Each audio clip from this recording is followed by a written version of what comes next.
move quite a lot. They won't need to move out of their comfort spot unless...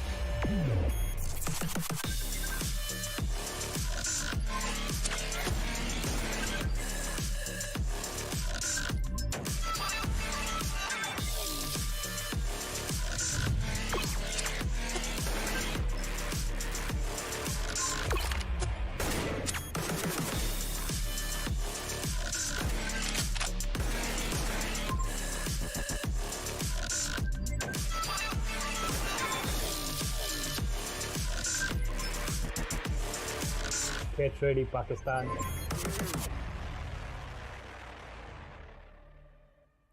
Hello everybody and welcome to PMPL Pakistan 2023 Fall Split it is, guys, and we are back once again with day number 2.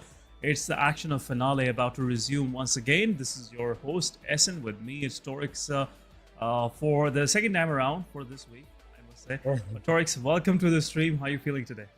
Thank you so much, Essen, first of all, for the beautiful and warm welcome. But yes, the grand finale. We saw the starting of the grand finale. The day one, it was done and dusted yesterday, but today is another day for the teams to rise and shine once again and show their performance from what they have learned from the previous day and the mistakes that could have been made and now has been resolved by the teams. But nonetheless, today and tomorrow are the only 2 days where the teams can secure the top 8 position for themselves for the South Asia Championship. Yeah, top 8 will progress further into South Asia Championship. It's one of those stages that everyone would love to appear once in their esports career, talking about PUBG Mobile in particular. So South Asia Championship will really give most of these players an opportunity to learn and also step up in their overall career. Talking further, let's have a quick look at our few of the graphics, starting with our prize pool. We have $70,000 of total prize pool, where the distribution is on your screen, guys. The most valuable player for the finale will get $1,000 as a reward, a separate reward of his prize pool. So that's another good thing about this one. I must say this $1,000 can be at some extent life-changing, but yeah, this really gives most of these players a hope to actually win something extra for themselves.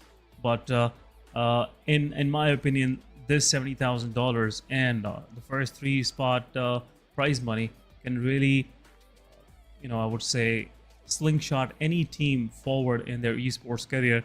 So gotta be more focused toward these top positions. But down the alley from 4th onward to 16, things are not that much worse. But talking about the special prize pool, we have a TDM, Team Deathmatch, this time around in this PMPL Fall. $1,000 total prize pool, and the winner will get $700 and the runner-up will get $300. So the 2 teams that will qualify for the finale of this Team Deathmatch brackets, they will eventually get something out for themselves as well, Torix.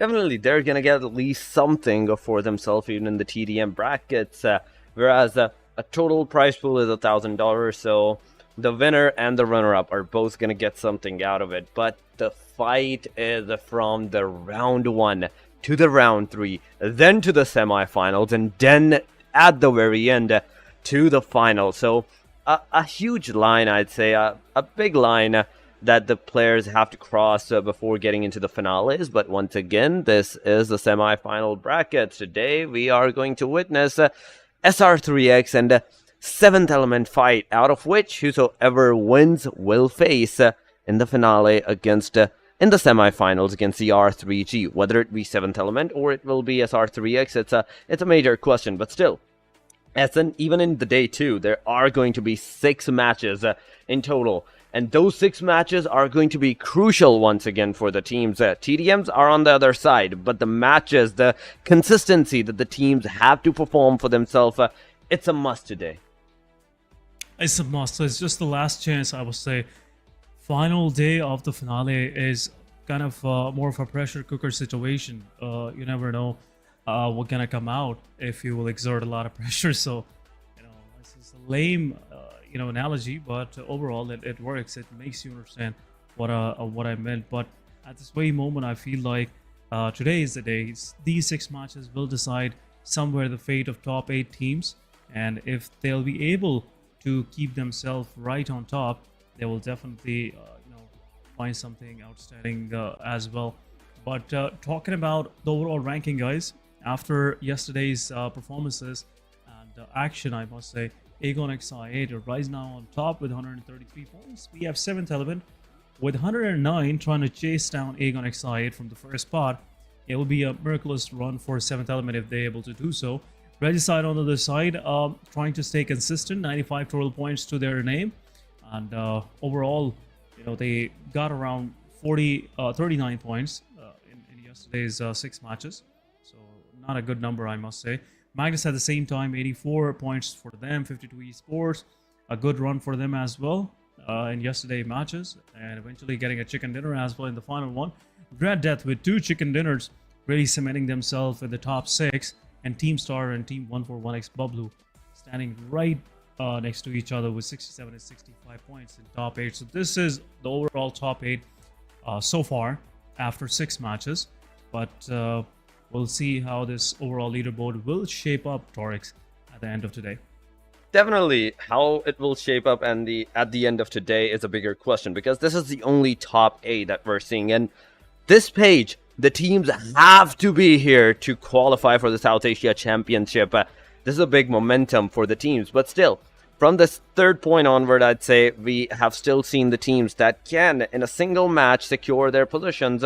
I'd say from either the 3rd to 7th, or even from the 14th to even 8, because on the 2nd page, from the 9th onward, we are seeing not that much of a points difference. 64, 63, 62, 53, 52, and 51, respectively, for the SR3X, HellRaiser, Team Oxygen, Amines XH2E, XGeneration, and the Team Tough. But the last 2, 15 and 16, the teams that might be in the radar are right now Team Skyline XTG and the Team QWERTY, because so far these 2 teams are the only one that has not even secured a 50-point threshold, a 50-point marker even for themselves. And it's a big thing that the teams have to do that the teams have to secure it for themselves if they want to win it out. But still, these are the matches. Today can be that day. Today can be that day where they might secure it, where they might be able to get some additional points and some crucial performance that the team needs, in fact, for their standing. Yeah, most of these teams have realized after yesterday's performance that what they were lacking, actually, and some of these teams, they came as a surprise. Talking about RD, talking about 52 Esports, early on the first day, they have something in their back, some good points, so they can actually stack more on top of them. So that's a good thing, if we see the brighter picture of this overall finale so far. But let's have a quick look at the head-to-head 52 Esports and Regicide. After yesterday's performances, we have 52 Esports with 49 points and Regicide with only 39 to their name. So what a day for 52, I must say. Even they got eliminated in a match early on as well. So in 5 matches, if you're securing 49 total points for yourself, it clearly shows that you maintain a good average. So 49 points versus 39 points. Clear difference it is. Most of these numbers, damage dealt, are pretty close. Damage received is pretty much similar. But the only thing that is quite different here is less knockouts, more eliminations. 24 knockouts for R3G and 27 eliminations. But on the contrary, talking about 52 Esports, 28 eliminations, 27 knockouts. And average survival was way better than Regicide. 3 more minutes, average survival. That means like 2 or 3 matches, 52 Esports ended up in top, 3 scenarios. So it looks like 52 Esports, they're right now on a good go. R3G have to brace themselves up and at the same time work on their consistency, because the only thing that is keeping R3G away from the 1st or 2nd spot is that consistent performances overall. Definitely, and the consistent performances are what's going to make the difference for today, because not a lot of ground to cover for the teams, and not a lot of matches, in fact, to cover for the teams, because in the week 1 and week 2, there were still like 2, in fact, weeks, 5 total days of each weeks that they could have secured the positions. But no, in the grand finale, it's only just 3 days, and it will all be done and dusted, out of which the first day has already been concluded, leaving only the rest 2 days, including this one, that we are going to witness from today. But the performances, Aegon still on the top of the charts.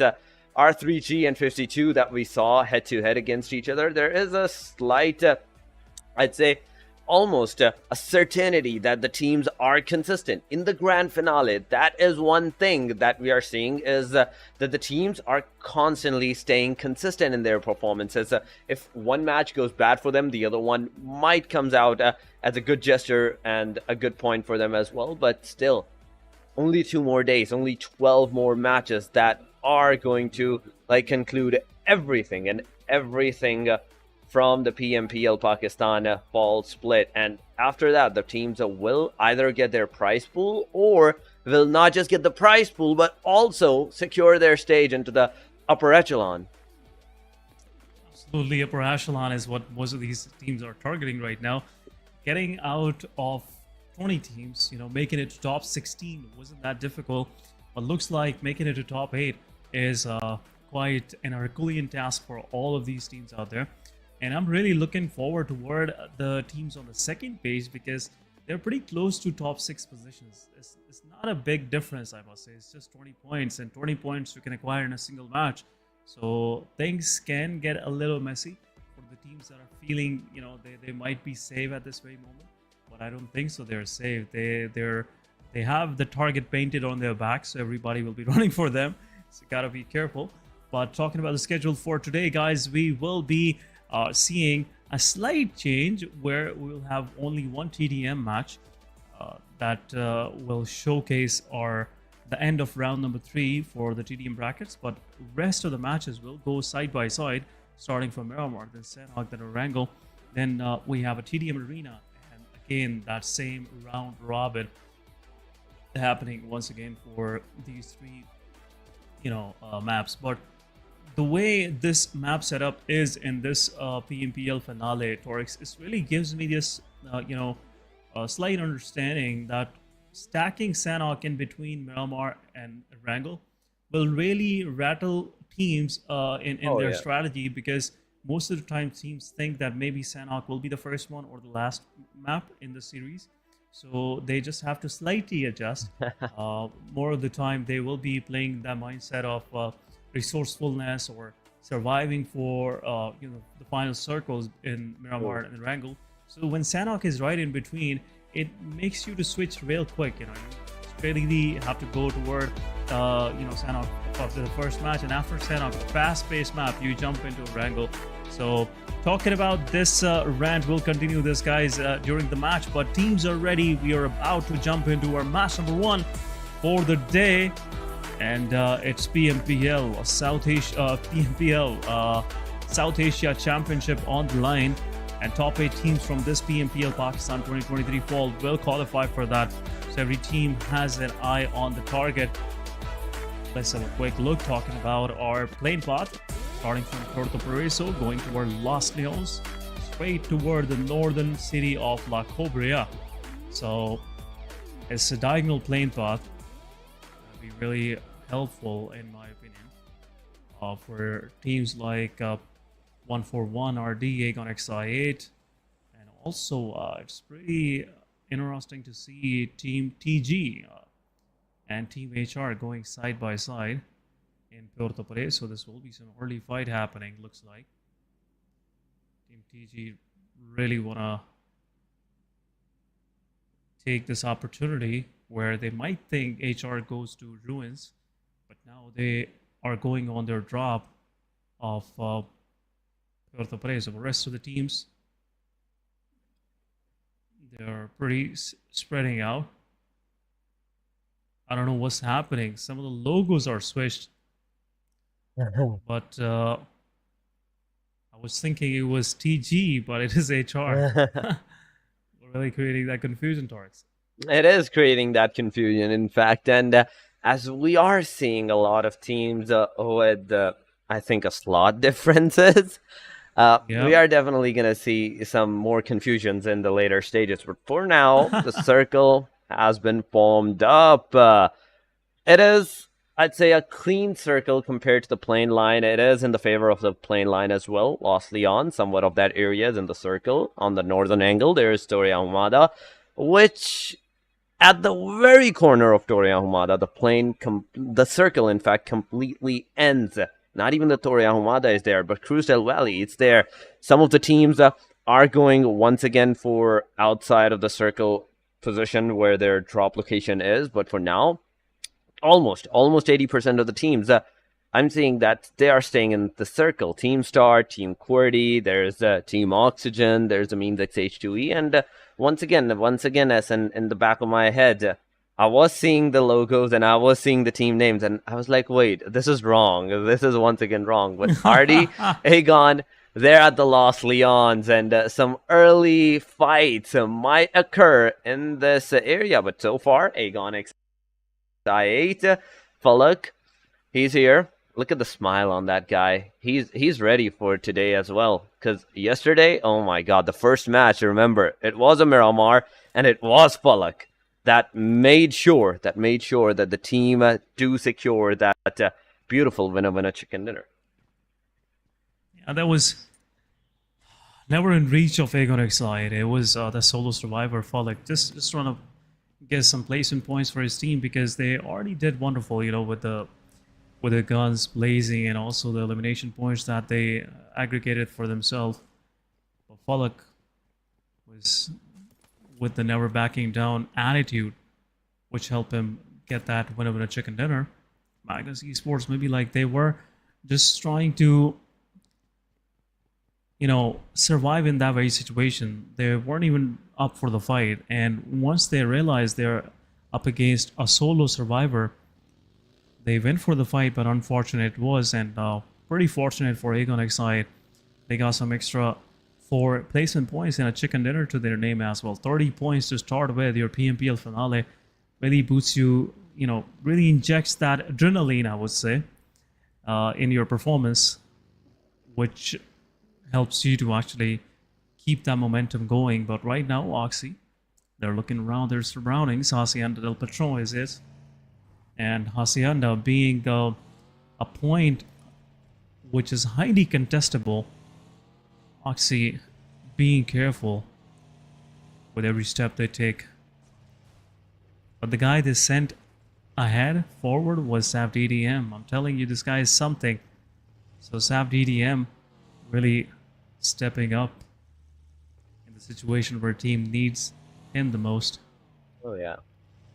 The rest of the Oxy, they're pretty nicely sitting on the first page, on the second page, not that far from the first page. Even though till the final match yesterday, they were still somewhere on the first page as well. But so far, Oxy just have to do slight more work. They have to press slightly with some more force, I must say, to accelerate further in their overall standing. But Oxy, they've been really a big surprise in this PMPL. But Daniel trying to chase down the players of R3G that were trying to move, and no success so far, Torx.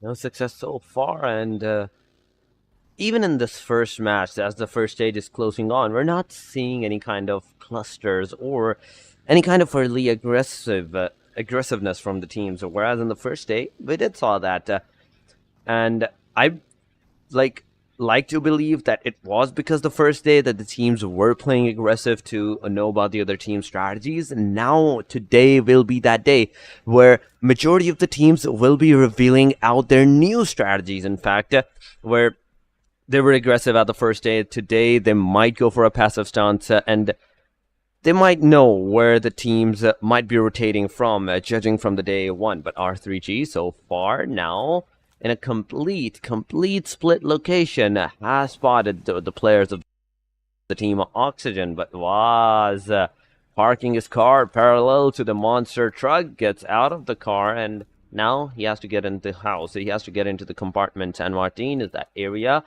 But the position the team has, I don't think so that it's that good in the first stages, because you're putting yourself out in the open. If the team rushes at you, you have nowhere else to go. You don't have anywhere aside from that single compound where you can survive. If you get out, you don't have any kind of covers. You don't have any kind of, I'd say, even utilities to put yourself in the hard cover side. But Team Star on the other side, they're somewhat in the circle as well, because majority of the teams we did saw 80% of the teams inside of that circle. Team Star being one of the teams so far.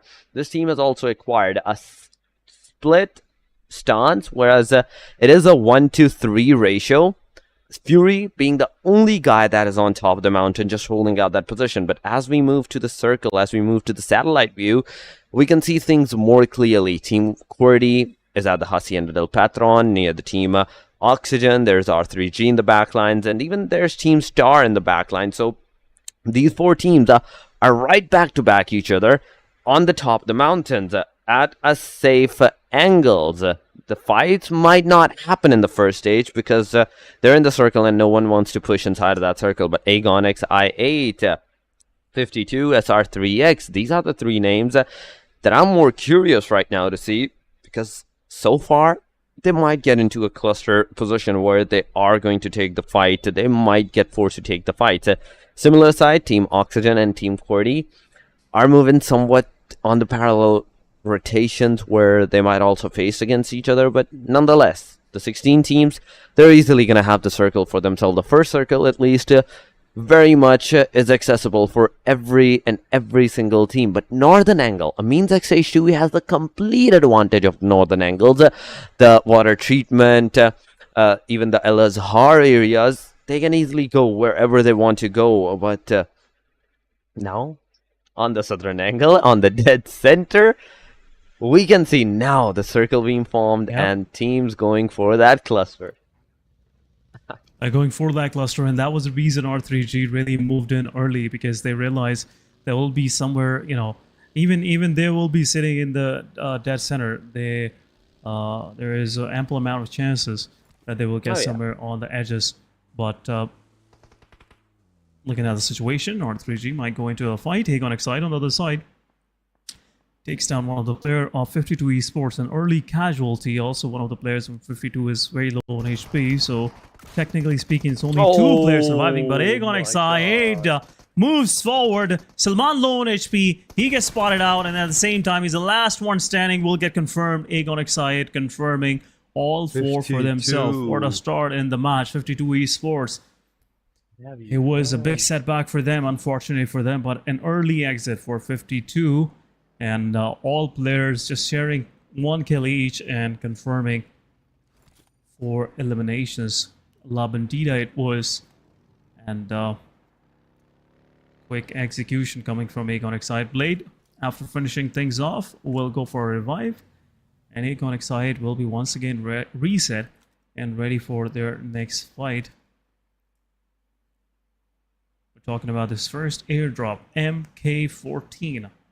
With 60 ammo of 7.62 and extended quick draw mag, and also at the same time some level 3 gear available. But HR pretty close to XG, might not expect XGeneration players to be here. Miracle just holding on to his position with a new name. 21 come back, yeah, sure. I'd love to see XGeneration coming back on top the way they did in the league stages. Now, the spot in the circle where they are, most of these teams are eyeing for that location. You might see some more uninvited guests coming in as well. But XG Thug really pushing the team back, and now I guess one of the players from Bablu will be taken down in the process. Malik also knocking out Janaza. Bablu, two of their players are down, Torx. Two players are down so far for the team 141, but on the front side, there's the team XGeneration with a complete might, with a complete squad. They also have a chance to push, but Thug is the lone hope right now because the rest of the teams are still coming from the backside. The cavalry has yet to arrive, but Janaza, he might get finished up, but there goes Thug's grenade. It might hit JD, but no, JD still survives, but there we go. From Hunter's angle. Hunter takes the player down, and team 1-for-1 Bablu, it's up to the last guy. It's up to Droppy whether he's going to do the drop shots on the players or he's going to drop dead is a bigger question. The chances are slim for the first one, but the later does not seem that much. But DBS, it changes the complete momentum. A single shot of the DBS is enough to like take down the single player, but he's coming from the top. He takes him down, and DBS versus DBS it is, and team 1-for-1 Bablu, it's over for them for the first match on the hashtag number 15. They go back to the lobby, and XGeneration once again the similar momentum, the similar fight style as we saw against the team 52 and Aegon, whereas Aegon got 1 kill each. Team XGeneration also has got the 1 elimination each for themselves, but look at the team Magnus so far securing 1 total elimination for themselves, and that goes to the name of Faster. Artie has lost 1 player, team HR has lost 1 player, but who has got that kill, who has got that elimination is a bigger question. Team Artie clothesline to the team Tough as well, so I was talking that this match might be a safe side, a passive, but I'm proven wrong once again, SN here. No passiveness is allowed. I guess, the things are getting pretty heated up. The battleground is heated up once again, but talking about the very situation, Team Tough are pretty much in the open. Now R3G is close by. QWERTY freestyle from the backline take down Seni. R3G losing one of their players. And possibly 2 of them are left with the Team Tough to take the fight, but Roshan takes down 1. Waz gets traded out right away. Edgar, team, another player from R3G is out, and the last one standing, Noki, is going against 3 players, but Noki takes down Tarzan also. Noki low on HP. Edgar will jump down on him, and as he was healing, a third party coming in from Oxy. What is Oxy even trying to do? Noki is still surviving, but 1 utility can actually turn around the things, but Noki's position is revealed. Demotivator is right now waiting for a revive opportunity for his fallen comrades. But confirmation today is that Team Tough Demotivator is still surviving and will help rest of the Team Tough to survive. But here you go, Team RD want to join the fight as well. Team 3 of their players are pretty close by. Pinkman with the utility can actually rattle the defenses of Team Tough, which are pretty much down at this very moment. Edgar low on HP, 1 utility can actually make the change, but Tough Edgar, he's healing himself up with the DPS. He's ready, but Pinkman with the nade is the last one standing. Once again for Team Tough Edgar, it is the final line of defense for Team the Ultimate Force. But looks like Pinkman, he is ready to actually finish things off. Just want to clear out the things, but Edgar, step up, step outs in the open, and Team RD will take care of them. 5 eliminations for Team RD, 3-man standing, and Pinkman just dealing with everything. Guy is on a rampage. This guy is on a rampage in the first match as well. So far, doing a 1v3, and out of the eliminations the Team RD has, he has contributed a lot for the team. But SR3X, talking about this team as well, outside of the circle right now, and to the western angle that they go, it's a graveyard angle near the Team RD once again. There were 2 teams in fact, in the clothesline of the Team RD. There was Team Tough, there was Team R3G. R3G gets taken down by Team Tough. RD comes in and takes down Team Tough. And now Team SR3X is coming also from the backside. And this backside may hit Team RD, maybe on the upper angle. But still in the kill feed, there's Team Aegon XID also receiving some shots from the side of the Team Star, I believe so, because Fullock right now is down and Skull is the only guy that is super close by to the Team Aegon.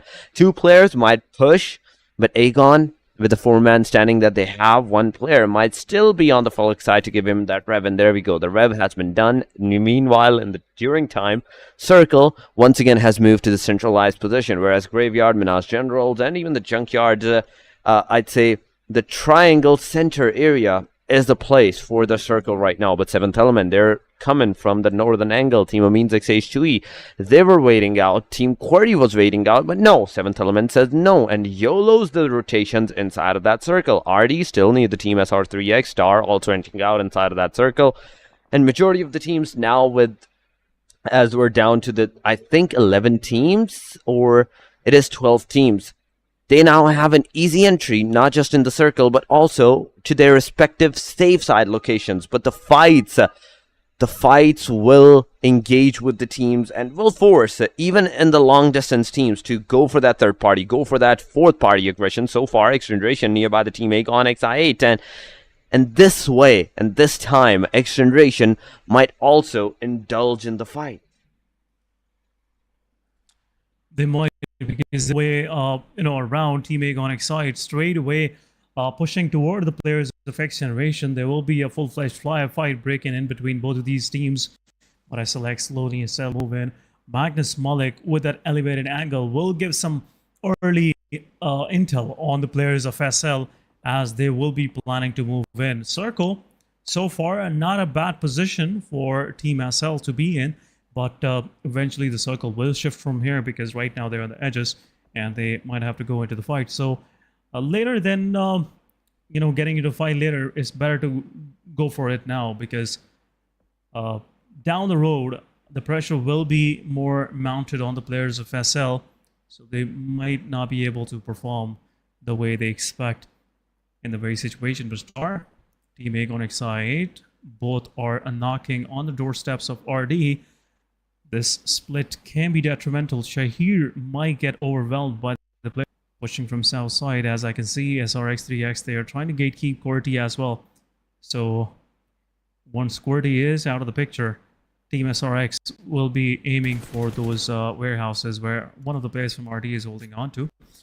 A quick exit coming from the side of QWERTY. Still 4 months. Only one elimination to their name. But there is a lot left in this match. 40 players are still alive. So you can get your fair share. Not an issue. It's just stage number 5. But another circle shift will slightly move toward the northwestern side. AMZ, Team QWERTY, RD have a very good chance. But looks like XGeneration. Now they are moving in. And Team Aegon XI moving right through XGeneration and all of these teams. Getting straight into the circle. Straight into the circle they go. The 11 teams are here. And now, being every single team might be possibly inside of that circle. Circle is yet again going to take its new rotations. The stage 5 is here. And in 2 minutes, even this stage is also ending. 7th Element Allian alongside of T24 OP. They're together near nice the team Aegon XI8. There can be some util knockouts on the Aegon, but on the other side, there's the team SR3X taking down the complete RD squad. RD is no longer into the game. On the hashtag number 11, they go with the 6th elimination to their backpack, but Felix gets taken down by Magnus' side. 7th Element Allian, the grenade that you're going to throw may also take Felix's life, but no. GG's. He confirms the kill. Magnus secures their elimination, and now Aegon, as they're down to the 3-man standing, they are forced with the decision whether they're going to stay in that shack compound or they're going to even rotate out from this angle, because if they are going to rotate out, they have to make sure that their position is completely in the safe side. But Aegon XI8, Uzum looking at the team SR3X, doing some shots.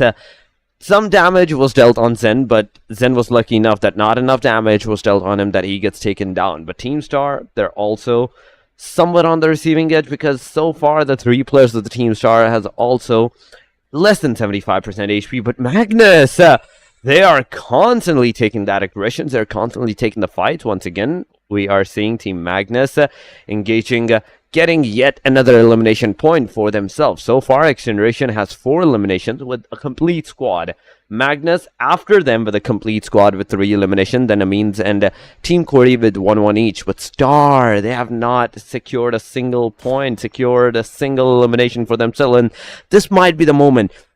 In the front line of the Team Star, there is SR3X, and if they do push there, they might have some potential eliminations for them, but the eagle view is beautiful right now, and we can see the Team SLX, Team HR, the Team Magnus, 7th Element, and Aegon XI8 in a single frame. There's our 5 different teams in a single frame that might get engaged into the fight, Jokey boy.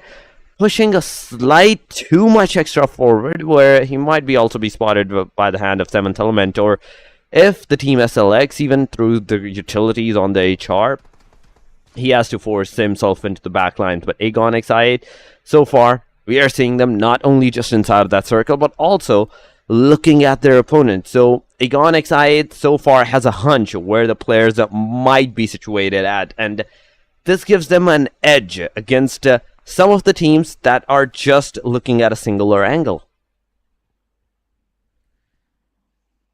Just single angle acceleration. They were out of the equation now.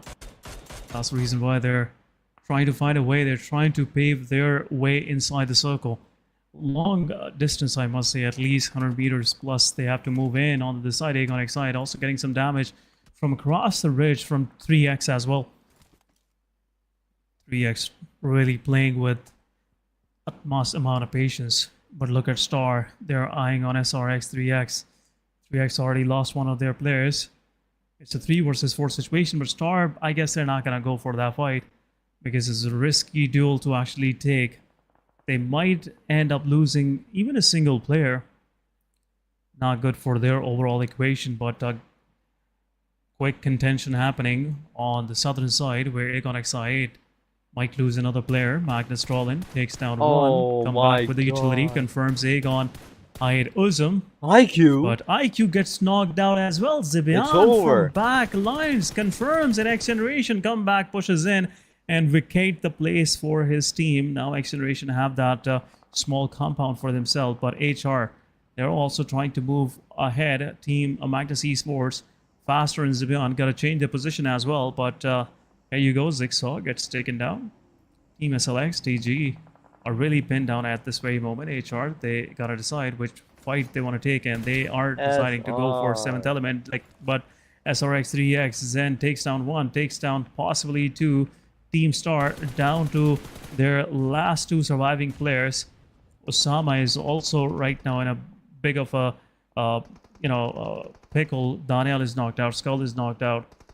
Fury and Osama was the one surviving, and Osama gets confirmed as well. Fury, after getting eliminated, Team Star exits away. 7th element also leaving out. HR Tears and Jokey Boy confirming the 2 eliminations, and now they are on the edge of the circle.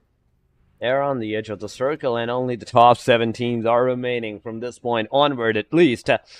The teams that get eliminated will have at least a single point to their name, and is only going to go uphill from this time. SR3X with still the 3-man standing. They are looking at the team QWERTY right now.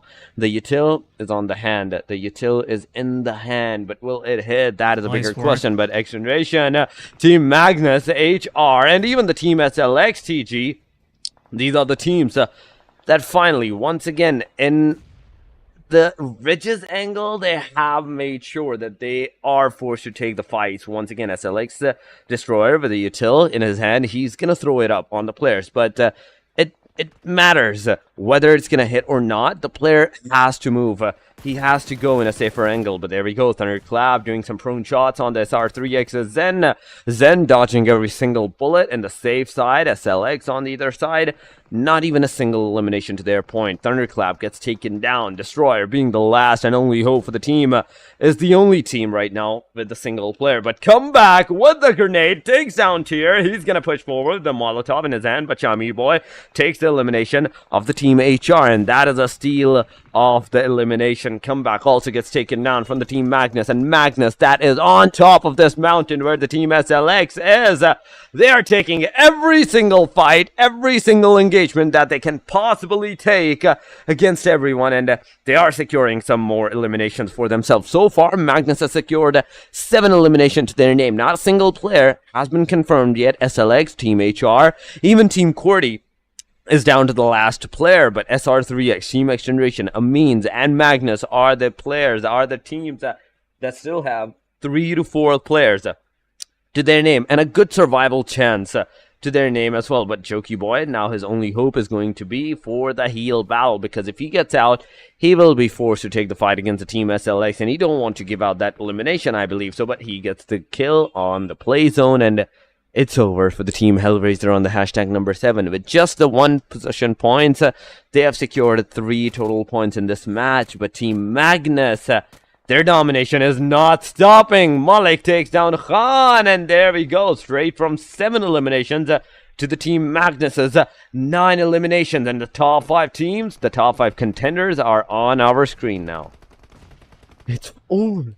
Top 5 contenders, top 5 contenders, almost over. XGeneration gets taken down from SRX3X, but as SRX3X was pushing forward, Team Magnus had some questions need to be answered by this guy. This intrusion was, punished right away, but Magnus Esports with 11 elimination right now, going for the 12th one in top 3. 4-man standing this team is a major threat, I feel like, because QWERTY Freestyler will get spotted out, and it's a 3 versus 4 now between both of these teams. Magnus have an upper hand.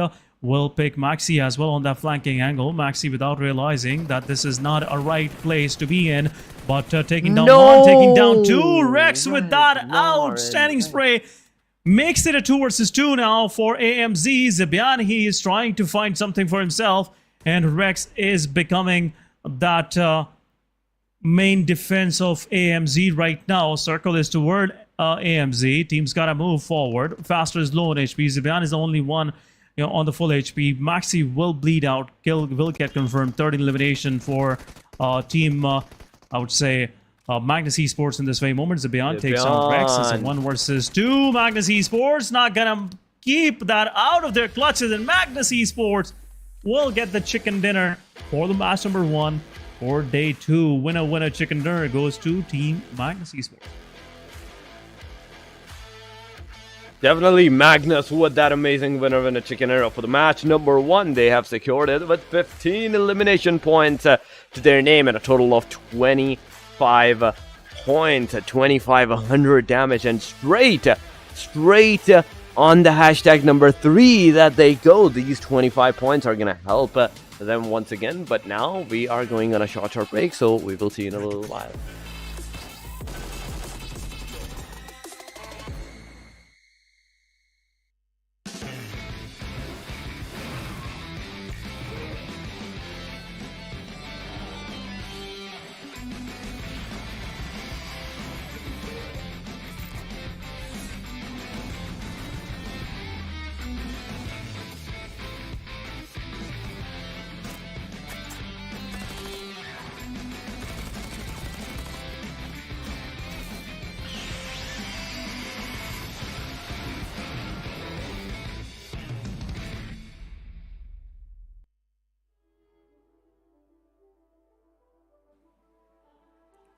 Welcome back, guys, after this short break, and this is your host Essen once again. Quite slow and steady, finish to the match, but overall Magnus Esports confirming some outstanding frags with Mini 14, especially I want to point out that gun as well. Welcome back, Torix. And talking about Magnus Esports, this was much needed. This performance was much needed for Magnus.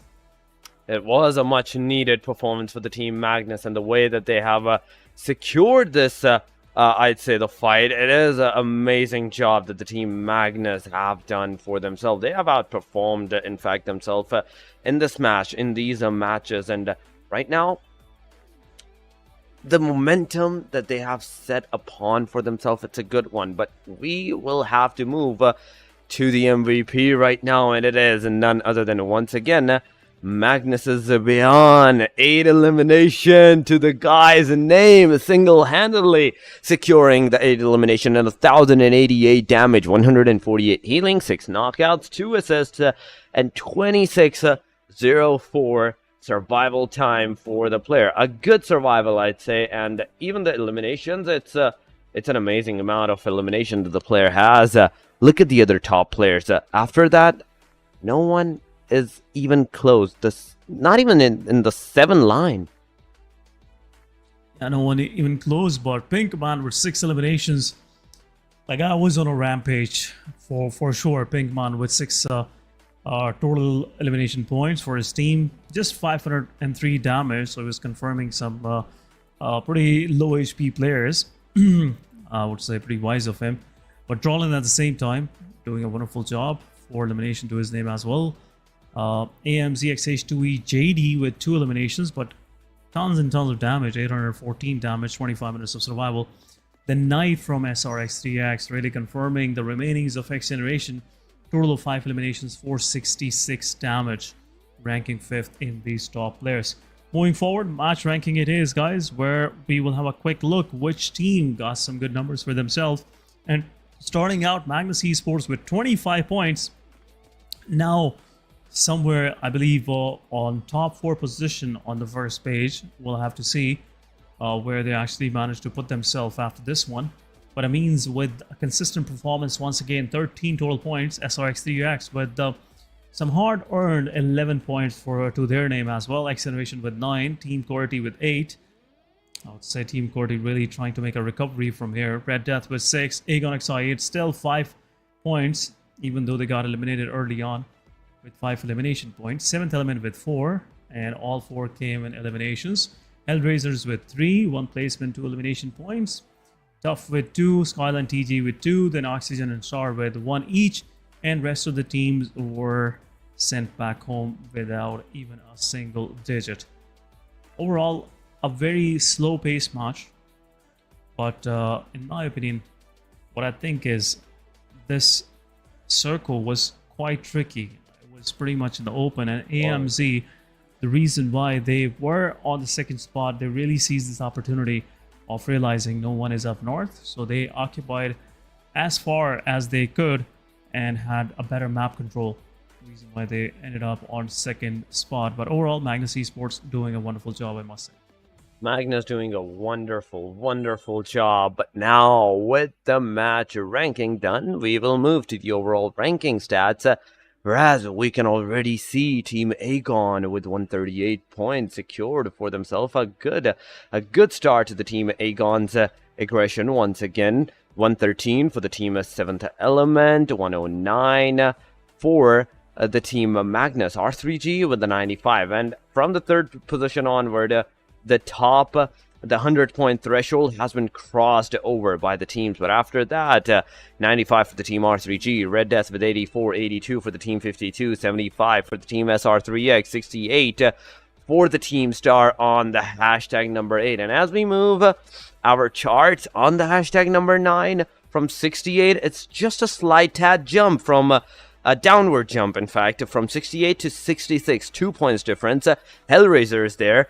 Means XA Shui with the 66, the same points with Team HellRaisers. 141, XBubblue, 65, 63 for the Team Oxygen, 61 for XGeneration, 53 for Tough. QWERTY now securing 50, and Skyline XTG with the 48 points to their name.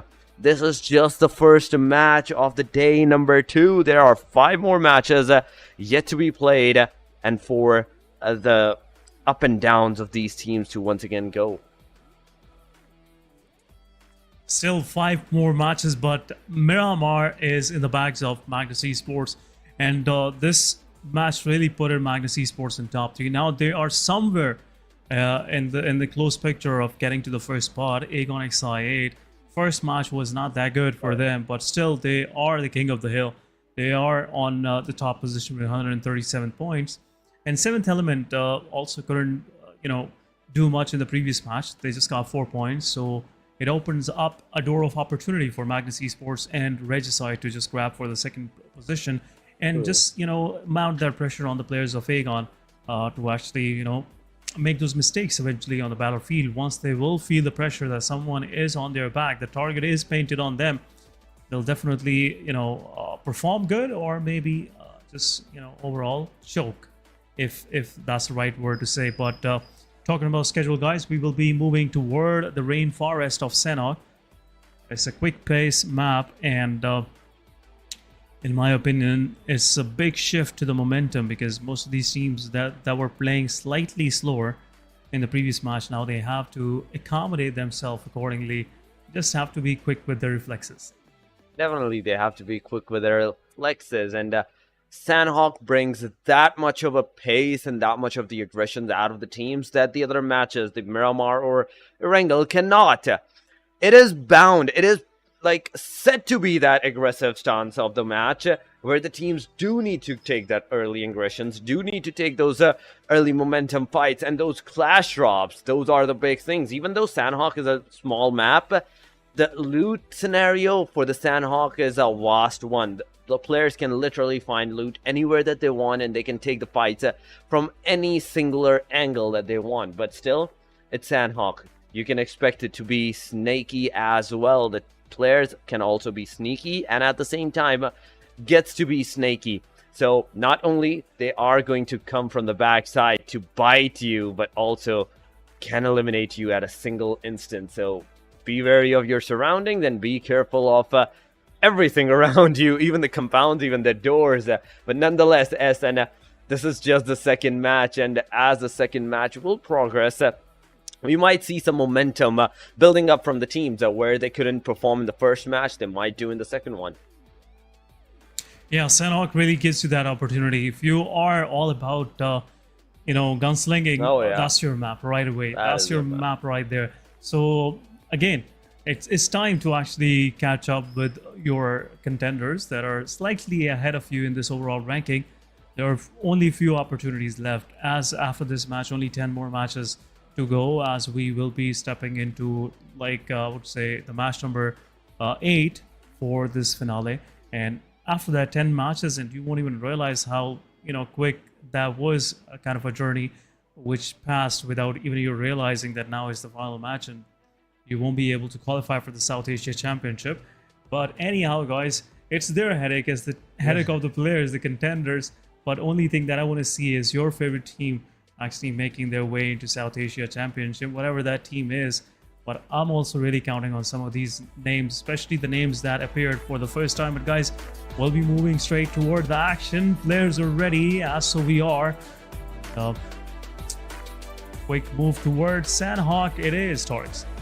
A quick move to the Sanhok it is, and a quick tour, in fact, I can say, to the Sanhok, because it is a fast-paced map that we might witness, because even in the Miramar, only the first 2 stages were on, I'd say, a safe side, a slow pace, but right after the slow pace ended on the 3rd stage, it was a complete aggression from every single team. And as we are seeing the players finally getting ready, we might see them in a little while taking their flight in the second match of the Sanhok. And I'm really excited for the Sanhok, because one of my favorites to see match is the Sanhok, where we usually see the players take those aggressions from out of the box. But here we go, everyone. The flight has been taken by the players, and as we have to still see the plane line, I can already tell it is cutting the map from the middle angle. But there we go. Map has been cut from the mid angle, but it's Sanhok. Whether it had been a northern or a southern angle or any of the otherwise, the players can easily go from the locations they want to go, because Sanhok is that small. It is the smallest map out of the 3, Erangel, Miramar, or even in the Sanhok. So the smallest map there is, and now the teams can easily go wherever they want to go in this match, because SN, I can already see the teams taking the dispersions. But will we be seeing the clusters is my main question, because I want to see them personally.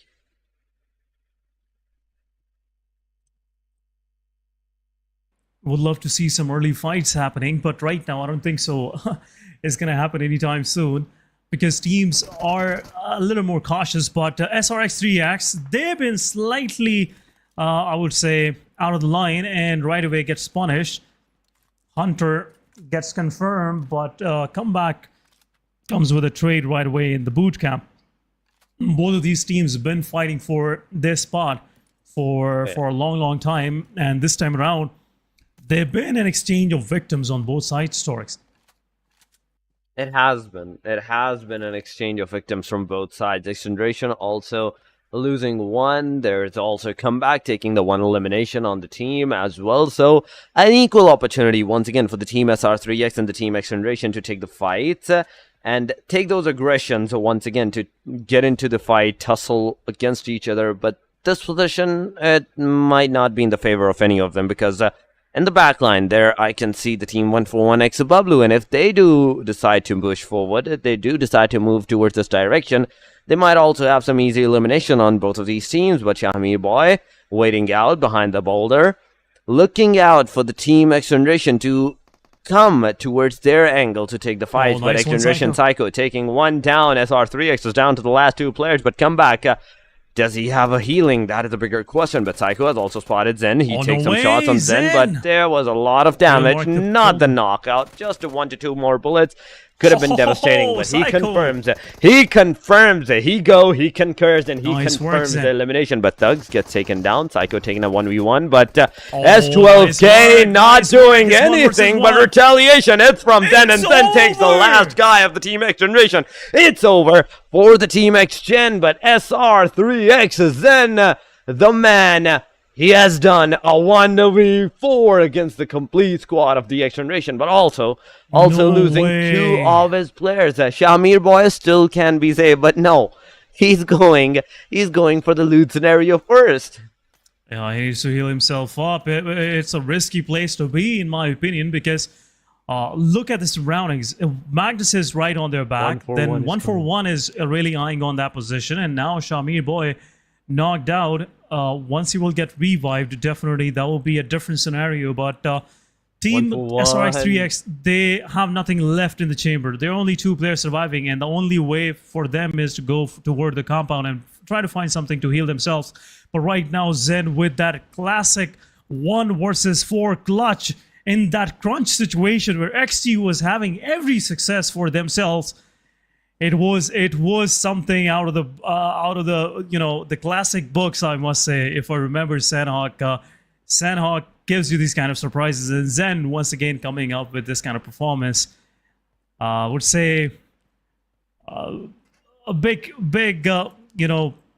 nerves it takes to pull off this kind of performance in this kind of crunch situation. But anyhow, I'm actually repeating a lot of kinds, but.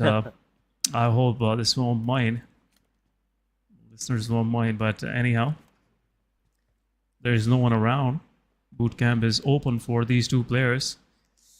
An ironic situation, I must say. There's a lot of loot, but there's no one to share with. Take the loot. That is an irony. There's a lot of loot, but no one. All this loot, but no one to share it with. That is a quote that you can say, Essen, but still, the circle. I did not see the circle at the start, so I'm really amazed from this because it has not only gone to the north, but the western. The Camp Alpha is completely submerged in the circle. Hothin, the southern angles, even the ruins, in fact, is in the circle right now. And the teams are trying to get that Alpha Island for themselves, but the circle can give you a backstab. The circle can be a traitor and just move out from the Camp Alpha Island. But RD, it is a rotation, not a rotation. It is, in fact, rotations from their side. 141, SR3X, they're together near the boot camp. R3G near the Aegon side, and the clusters in the dead center of the map that are forming up right now. SN, R3G, Aegon, there is Magnus that might come from the back angle or might do some shots on the players. And there is also the Team Star and the Oxygen on the northern angle. So a lot of fights has the chance to engage, but there we go. Team Star taking the initiative on the Team Oxygen, and as we are seeing that fight happening, there's also the first airdrop. A beautiful transition to the Team Stars from the red smoke, where it could have been some red bloods, but Fury now with the utilities, he's trying to confirm out the elimination that his teammate or even himself has secured, but his car is slipping. He doesn't have the cover for a longer period of time. But Daniel from the back angle, he's also coming to system, in fact, in the back line. A single guy that is giving out the covers, I believe so, alongside of Endless. There we go, my bad. But SAF TDM giving out that rev to Hunter. Team Oxygen once again back to the 4-man standing that they are. But Daniel, he's scouting out. He's trying to bait out the players from those boulders, from those rock covers, and as they will get out of that position, there might be some casualties on the players. Casualties can happen, but Daniel's trying to find something. Oxy right now just fighting back with that overzealous attitude, I must say. But right now, SavDDM getting some shots. Just rethinks about his decisions, but Star will retreat. That's a good decision, I must say. There's nothing much to offer from Star in this very situation. They gotta be more cautious with their moves. As Skull was in the backlines, they already lost one of their players, the main player, I must say, Osama, the big brain of Star. And now if they will lose one more, there will be nothing left for them in this match. Two players can't even survive for long, but AMZ is going for a boot camp hunt. Shamir gets taken down first. Ragnar taking down Shamir. Zen is the last one standing, takes one down. Will try his another clutch, but this time around Rex was with the, I would say, a curveball and takes down the final player. As I was saying, there's nothing much left for team HR, but there you go, HR joining in. H2E once again refreshed. We'll go for a 4v4. Next is aiming for some utility drops. Utility also being traded out. Team QWERTY also joining in. What is going on? Boot camp is about to be the party site where all of these teams are pulling up now next to each other. 4 of these teams are there. So HR have to come up with an exit plan. They cannot take this fight. It's not a good spot to be in. 3 other teams also in the mix.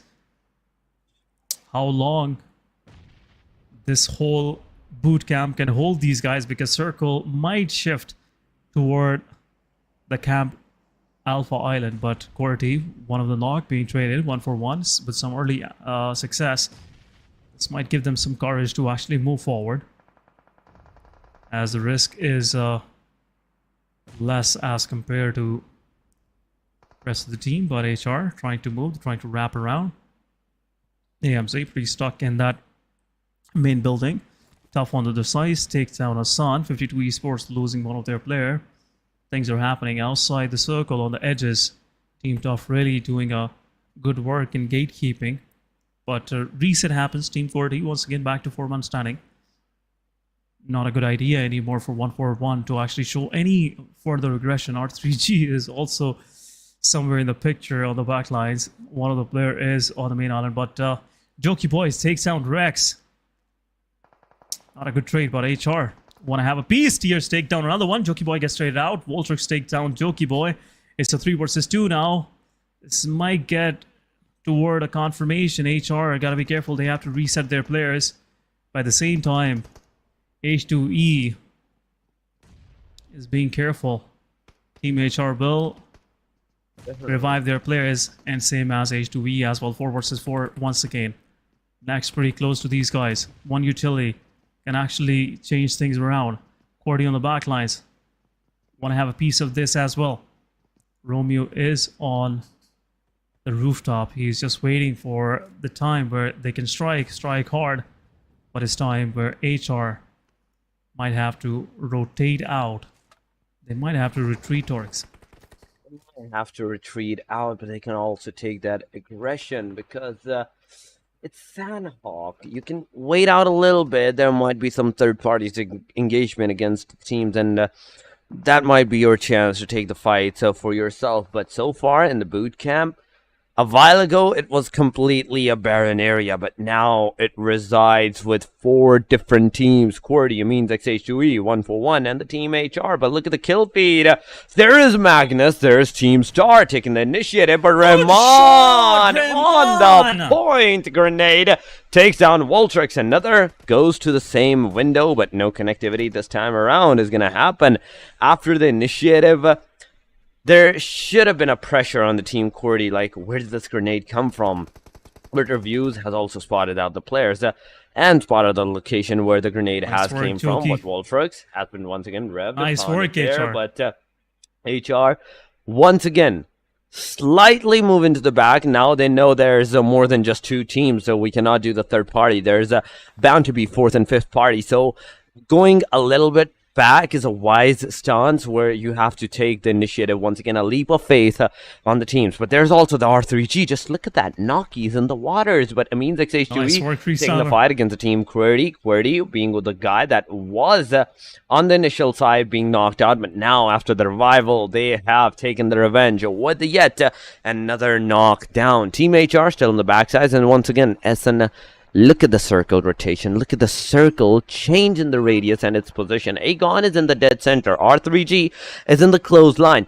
7th element and R3, RD in fact, they have the potential to take the fights, but boot camp, when are these fights going to take its aggressive stance is the bigger question, and there we go. The answer is here as Team Tough and HR gets in a tussle. There's one player, Edgar, that is down. Tarzan throwing grenades outskirts of this area, but next gen is gun, and in that regard, in that scenario, he gets taken down. Team Tough taking not just one, but two of the Team HR's players. It's a confirmation on next. Tarzan now using a full med kit to heal himself, but Jokey Boy being, I believe, the last guy surviving for the Team HR. It's going to be all over for them as Team Tough pushes on the Team HR. HR goes back to the lobby with hashtag number 14 to their name in the match number 2. Not a single elimination for their name, but Team Tough, now they have been also spotted, and the shots that were heard from different teams means XH2E will be the first one to take the initiative out of it.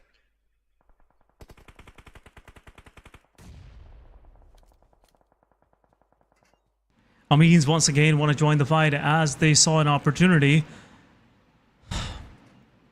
waiting to be cashed, and slowly and steadily they're covering every angle, but this will give some more time to the players of Team Tough to 52 once again be back ready for the fight. 52 Esports on the other side takes down the players of RD. RD losing players right, left and center, but Team Tough's Edgar gets spotted out. Rahman confirms the one, leaving Team Tough down to 3-man standing. But Ragnar is also out. So it's a 3 versus 3 on both sides. Circle already moved out. Not a good spot to be in. But AMZ XH2E slowly and steadily moving in. They have cornered the Tigers. The players that were pretty much holding on to these 3 warehouses, and now it's time to exit. Tarzan on a risky angle. He's just waiting for the right time to strike, and there you go. Possibly player will actually make their way in through here. But for 6 eliminations, I wouldn't say it's a good move to do, because they can actually get some more points for themselves. But player steps out with his DBS. Tarzan gotta be careful. But some more utility. Rahman. Smokes are being deployed. Sirius onto the side. Backs on the back. Takes down Rex from far away. 1-for-1 also joining in. Noki takes down one of the players from Bablu. And now Amines XH2E down to 2-man standing, Torx.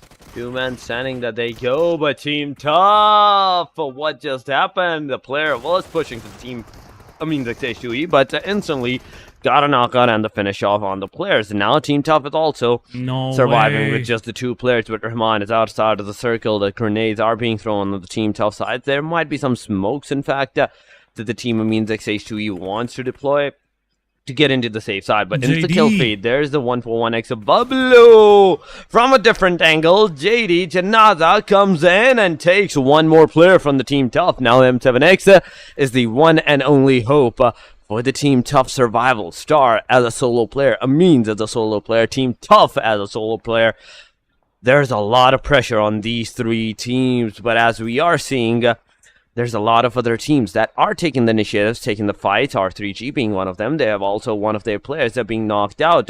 Rahman coming to talk with the Team 1-for-1x above Blue JD, and just look at that. It was a play of cat and mouse, and at the very end, it is a DBS elimination. Amines XH2E at least gets another elimination, and with a total of 5 elimination points with the player's name, they are still surviving. They are still surviving, but Noki also gets finished off. But it was the fire, the spray, the precision that this guy had on wall trucks. It was undeniable, a beautiful knockout on the players, but Buzzet taken down. SLX, right, left, and center, 2 players down. There is only a single player left for the Team SLX, but no more, as Thunderclap gets eliminated by the circle. It's over for the Team SLX TG. Amines XH2E also leaving from this match on the hashtag number 11 with just the 5 eliminations point, but Tough. This is that only team that have secured 7 points in the match for now, and just a single guy that is surviving. There's an immense pressure for the team. Immense pressure, and the last one standing will go for the fight, but will deny his elimination. to the play zone. Team QWERTY is out on the 10th spot. It doesn't look like, it's just the 5th phase of the game, because it's all going toward Aegon XI8. Their compound is right in the dead center of the circle, and they're the only one with the hard cover available. Rest of the team's striving hard to actually get inside, trying to find something to grab onto and survive. But Oxy, as they are crossing onto the main island, will confirm one of the players. Oxy Sav DDM will get confirmed. Magnus Esports will confirm this eliminations. But now it's time where Magnus have to move as well. 3 of the players, I must say. Oh my god. They are across on the main island, and rest of the team is still on the back lines. Draw and get spotted out. Will possibly get confirmed. Magnus Esports with 5 elimination. It's time to move. Sav, after getting eliminated, Team Oxy is left with only 2 players. 1 for 1 out of the match. 70 taking down R3G was as well. Pinkman on the back lines as well, doing a third party, with Magnus Esports slowly and steadily pushing on the players of Oxy. They just have to grab something for themselves, but as Oxy are the only 2 players standing, Endless with the shot, takes one down, will take 2, but not any help. Fallock taking down one of the players from Oxy with a third party. Magnus Esports gotta pay their regards. The only reason they're surviving right now is just because of Team Aegon XI8 doing the third party, but Pinkman will go down to play zone, and it's down to top 5 teams now.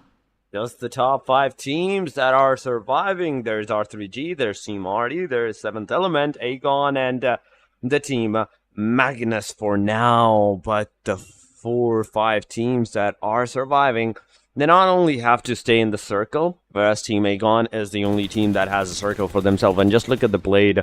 Just look at the fires from the blade side on the Team Magnus. In fact, the Beyond did got a lot of damage, but not enough to get the knockout on himself. And now, as the Team Magnus have an easy entry inside of that circle, I'd say, from the water angle, they might not be able to be spotted by the Team Aegon XI8, but Blade is constantly looking at the smokes. He spots faster, in fact, and at the same time Malik was also spotted somewhat in that angle, but faster being the guy that has to move also inside of that circle, as the circle is moving from the back line.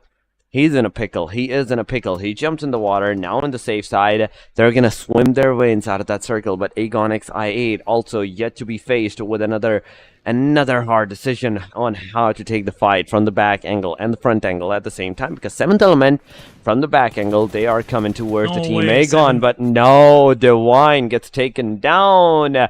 So far, 3 elimination for the Team Aegon XI8, but there's still 2 more players, near the Team Aegon on the back line of the 7th Element, T24 and Goku Bot, but Goku Bot changes the location. Now, Aegon may have that kind of a particular compartment where it is the golden compartment right now, and every team, every single player wants that compartment for themselves. But Blade takes down 1 in the water. The second one may follow up in a little while, because Faster needs to get up, needs to take a deep breath and once again get inside of that water area. But on the other side, there is also the 7th Element also losing their players, and the constant losing of the players is definitely a hard time. But Blade takes Zibion. Once again, Mulix denies his kill, I believe, to the play zone, and in fact the water, and he drowns in fact, and Magnus is out, leaving only the top 4 teams right now, with 7th Element still in the match as a 2-man squad, a duo.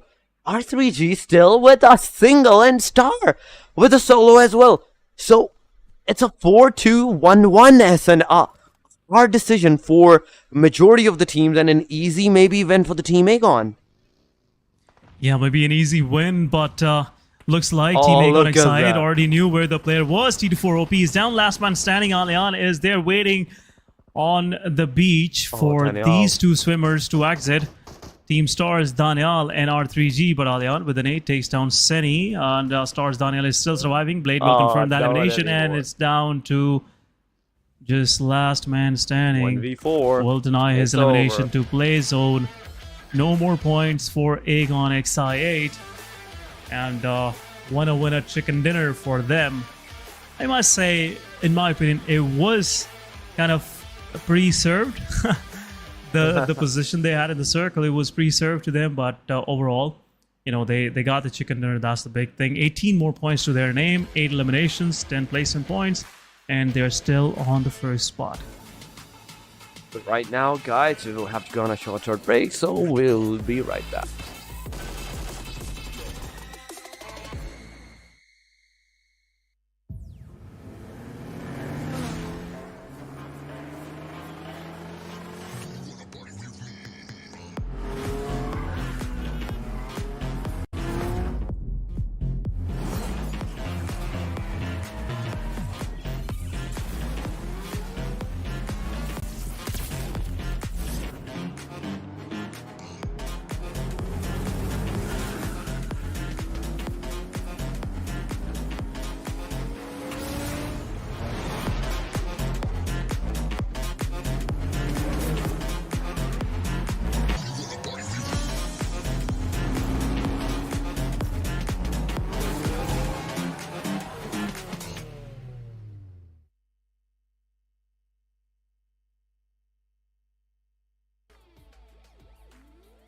Welcome back, guys, after this short break, and match number 2 goes to Aegon XI8. The name is again on the top, on the board.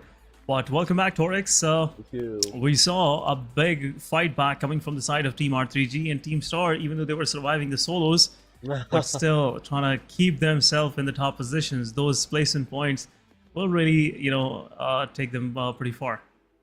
They will take them pretty far. And once again, Essen, thank you so much for the warm welcome. And the second match is done and dusted. The second match is over, leaving only the 4 more matches for the teams and for the players to give out their absolute 100% performance. And as we are talking about the performance chart, let's go to the MVP, and we see Amin's XH2E Rahman being the MVP right now with the 3 eliminations, 591 damage to the player, 500 on point healing, so a lot of knockouts on the guy, but still 3 eliminations and some good damage, 4 knockouts, 1 assist, and just a 15-minute survival. Even in almost the halfway marker where he survived, he still managed to take that MVP out of the clutches of every other team, every other player for himself, and gets his name on this chart for the match number 2 on top. But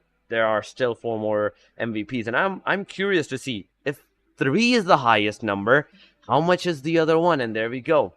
Joker Sir with the 3 once again, Blade with the 3, IQ with the 3, and at the very end, Usher with 2. It is a complete same, not just in the eliminations, but look at the damage as well. It's almost the same as well. This multi-island circle always, ends up in the similar situations where players don't get much of the fight to take, actually. The only first 5 circles you get something, but then it's all about survival in Sanhok. No one is going for the fights, as we were discussing that where these teams are. The 10th team got eliminated in the 6th phase, so you can see the kind of survivability that some of these teams are trying to pull off again in Sanhok. That is quite unorthodox. But talking about this match ranking, guys, Aegon XI with 18 points, 7th Element once again with a consistent 12 points, Magnus with 9, so I'm really liking that. Magnus Esports keeping themselves in the game, and R3G with 8. So top 4 teams are now in top 4 position. Amines with 5 points, all in eliminations. Red Death with 5. Red Death also going pretty consistent. Team Star with 5 points, all thanks to Daniel for surviving for that long. And then we have teams SRX, Bublu with 4 each, Skyline, 52 Esports, XGeneration, and Team Oxley with 2 each. And then Team QWERTY with 1 point, and HellRaisers without even a single point will exit early on. They had a good position in the circle, but anyhow, some quick decisions, some ambitious decisions sometimes backfires, and that would happen with HR. But looking at overall ranking, we have Aegon with 156 points, pretty much crossing the 150 mark in just 8 matches. And just keep that in mind, guys. They had a head start of 60 points, so still 8 matches getting 96 points is pretty commendable, I must say. 7th Element on the other side, 125. Magnus with 118, keeping a close neck to neck competition for team number 2s on seventh element. But second page, that's where the real mess is. AMZ superseding Bublu and HellRaisers. HellRaisers and Bublu with 69 and 66 points respectively. Then Oxygen right on the back of HellRaisers with 65. Then XGeneration also creeping in, and Team Tough with 60 as well. So any thing can happen in coming matches. Big shifts are expected on this overall ranking, but I'm really enjoying so far the way this day 2 is playing out, because Torix, as yesterday was all about unexpected chicken dinners, but this time around teams are coming up with a game plan, especially those teams that are kind of favorites in this whole South Asia Championship, in this PMPL Pakistan to actually qualify for SSC.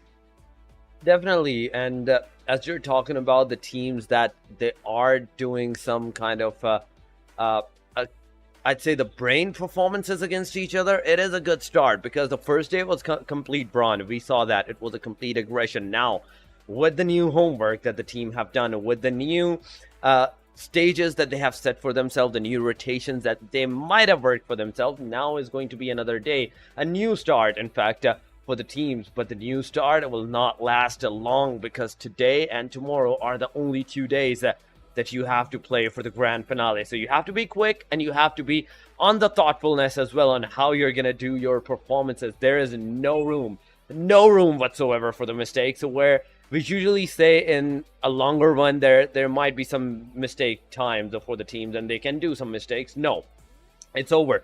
The mistake time is over for the weekdays, and these are the time. The grand finales are the stage where there is no room for the mistake. And the points table, we saw already on it that a single mistake might lead from your first page towards the second one, and it can be all over in a snap of a finger.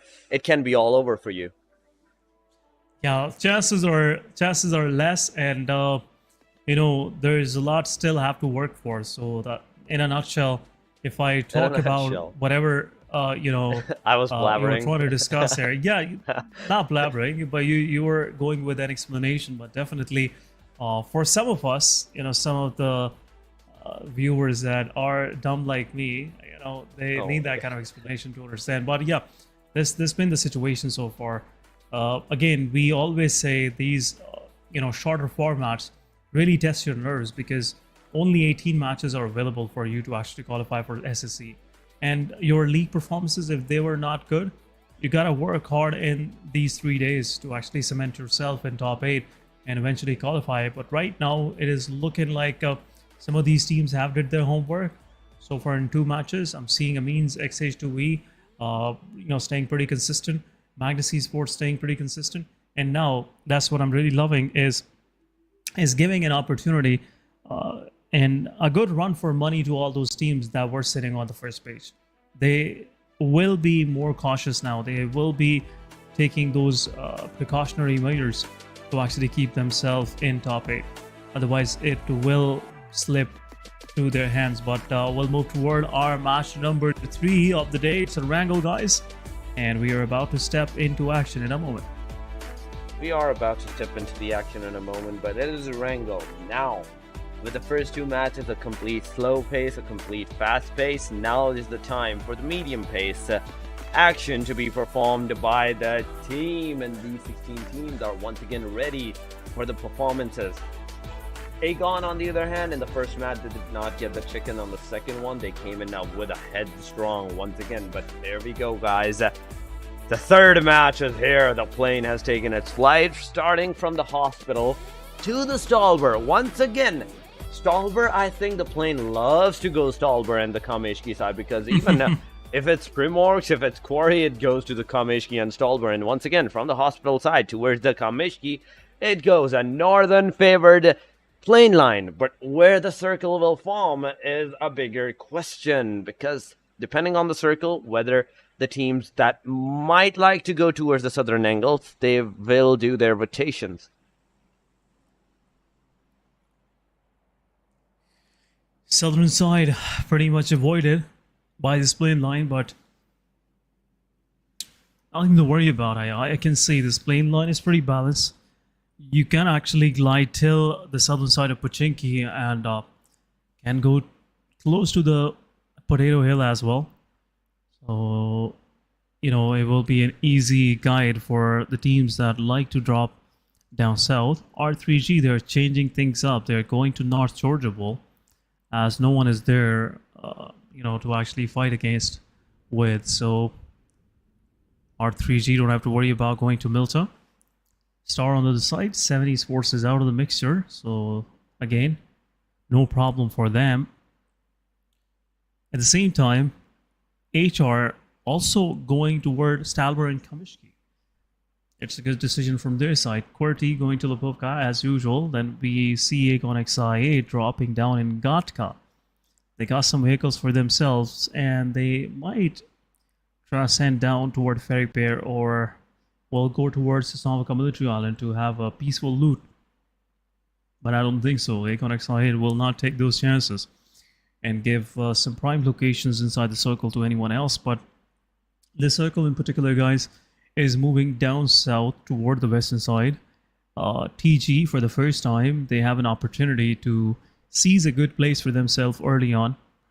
Because most of the time, the teams that drop on the edges of the map really are the victims of rotation, aggression. So TG this time around, they have a fair chance of winning this one, in my opinion. Just Definitely. The only thing that they have to work is Torix. They just have to work on their defense. They have to just be more in a defensive stance rather than aggressing on the teams that are coming in. And this is their only chance of surviving for long and eventually keeping their hopes alive for a winner chicken dinner. Definitely, the defensive stance can also be because a good choice.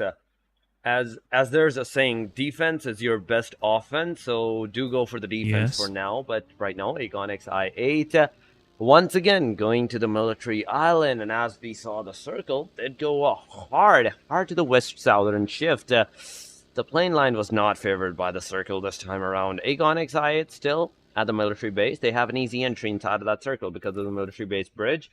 They might have some area of the circle before the first circle closes on, but Team Tough at the Georgia Pool Bridge, and this is the forgotten bridge that we usually talk about, where there's not a lot of fights that happens. The major two bridges are off the military base islands, but the Georgia Pool Bridge is also one of them, and Team Tough is seemingly holding this position. M7X is waiting out for any of the incomings from that particular angle, the northern city angle, but SLX on the other side.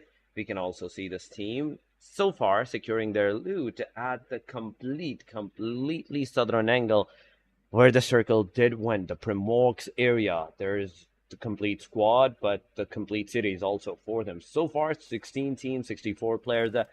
Everyone's there. Everyone is in the match, and not a single team has engaged themselves in an early aggression, in an early skirmish, mainly because of the plane line at the circle disadvantage. So there might be some casualties as the first circle closes up, and the teams might try to forward the rotation on themselves. Quick rotations are much needed in this very situation, Torix, because early on, if you get to find a good spot for yourself in the circle, that's your 30% of the work done. Rest of the 70% is just surviving and keeping all those aggressors at their bay, just keeping them aside. Your chances are pretty much lightened up for a chicken dinner. The win will be in the bag. The patience will get the reward eventually.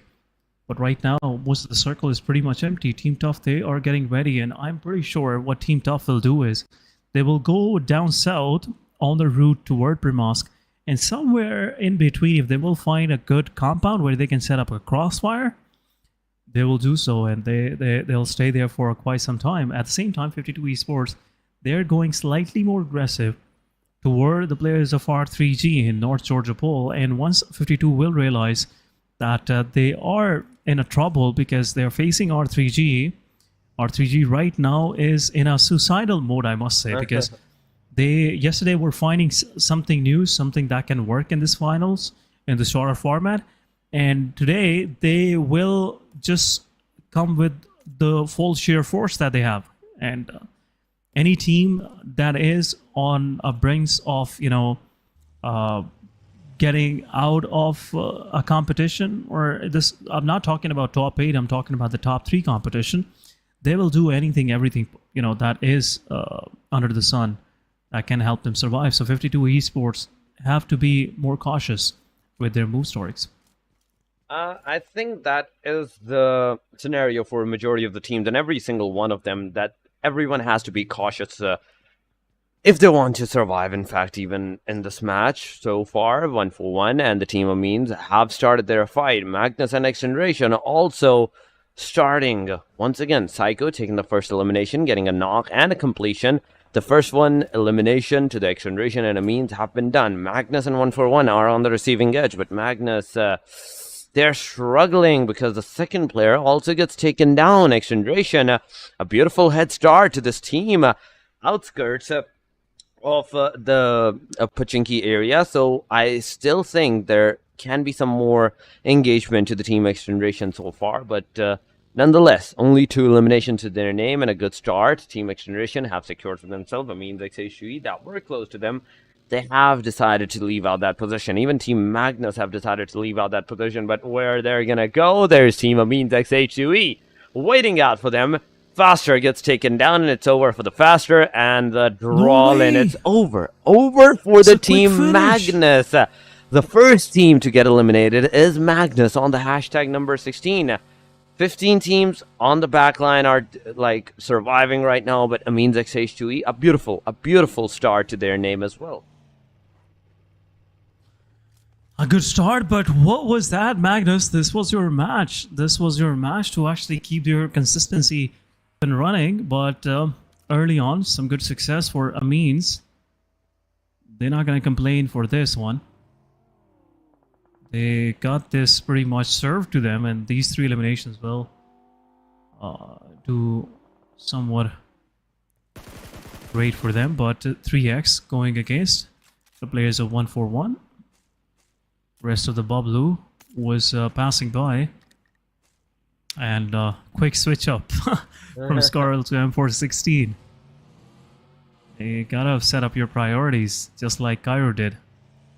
And I'm in open, no problem. But gotta switch up some weapons right away. But Zen's vehicle is stuck. Murado. But don't worry, they have classic Murado. Still classic Murado, yeah, those shenanigans. But at the same time, SLX going against Aegon XI8. Frolic will take down Zigsaw. IQ will take down Destroyer. Frolic will finish Zigsaw. Destroyer is also knocked out. Where is the rest of the SLX TG? TG is down to 2 men standing. This was that position where SLX had to hold on to their defenses just to, tuck hold of their 4 players inside the city. Not just over-aggressing like that. But now Circle is pretty much shifted toward Premosk. It was the circle pretty much favoring Team TG, but they lost some of the players early on. Amin's on the other side, gatekeeping Oxy. Oxy will take down 1, but Hunter gets traded out right away. Nice. What is rest of the Oxy trying to do? I feel like once they will find an opportunity, they will retreat from this position. But Endishtam both going for the fight, and looks like they will do so. Oh my goodness! They took 2 of the players down from the players of Team Amines, and its last one standing, Endless. How far he would be able to survive? That's the big question. But rest of the team is knocked out. Players are bleeding out. Endless still unable to do anything. Ragnar is bleeding out as well. Endless will confirm the elimination. 2 players down. But vehicle elimination coming for the side of Oxy. EB will confirm this. 1 Endless, last man standing. And nothing much left for them. unfortunate. Team Oxy, but at the same time, Team H2E will also lose 2 of their players. Circle has shifted down south even further toward the southern edge of this map on the main island. R3G placing themselves pretty nice and square, I must say. SRX3X going against Team Tough on the western edge of the second phase. Blue zone is closing in slowly and steadily. HR and Team Star still finding their way in inside the circle. Still a long road to go. But again, circle shifts toward QWERTY. Definitely. More of a careful situation now. Look at the crowding, Torix. It looks like everyone was, pre-guessing where exactly the circle will shift for second and third phase. Mainly, I think that's because no one has seen the Primox water circle shift in their life, or maybe they have seen that, but so far, a good decision by majority of the teams. In fact, these 15 teams, where they know, but look at that supercar on its dismissal, just going straight with a backflip, but still managed to not take down the player, Team Tough, in the clothesline of the team SR3X. So a complete squad versus squad. It can also happen in this particular region. But Star, Amines, HR, and Oxy are the 4 teams that are outside of the circle right now. They have to make their way inside of that circle, and then they have to find a safer side where they can survive for a tad bit longer. Because judging from the teams that are outside of the circle, I still believe that they want to play it passively instead of aggressively in this match in particular. But nonetheless, there's 13 teams, 12 teams, they are in the circle, and they are waiting out for that singular moment where they can initiate the fight, and RD has done it. They have taken 1 player down from the team Amines XH2E. Rahman gets eliminated. Now, team Amines XH2E down to the last man standing as well. Demotivated Sir also looking at the team SR3X with the Scarl fires. It's not going to do pretty much damage because the majority of the players have their sensitivity set up for the M416, and whereas Scarl shakes a little bit tad more, it's a hard work. You have to do an extra effort to take the player down. But RD, nonetheless, amazing job that they took 1 player more down from the team Amines XH2E. But still, 15 teams in the match and 3rd stage already. As in, the radius is super small. It's not a place where these 15 teams can survive safely.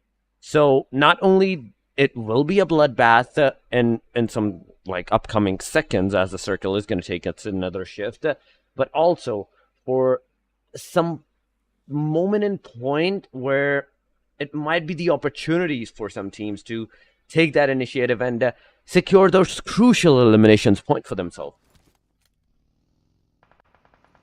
Yeah, those crucial points, but 52 Esports right now, Team RD Buzzet, what was he even trying to do?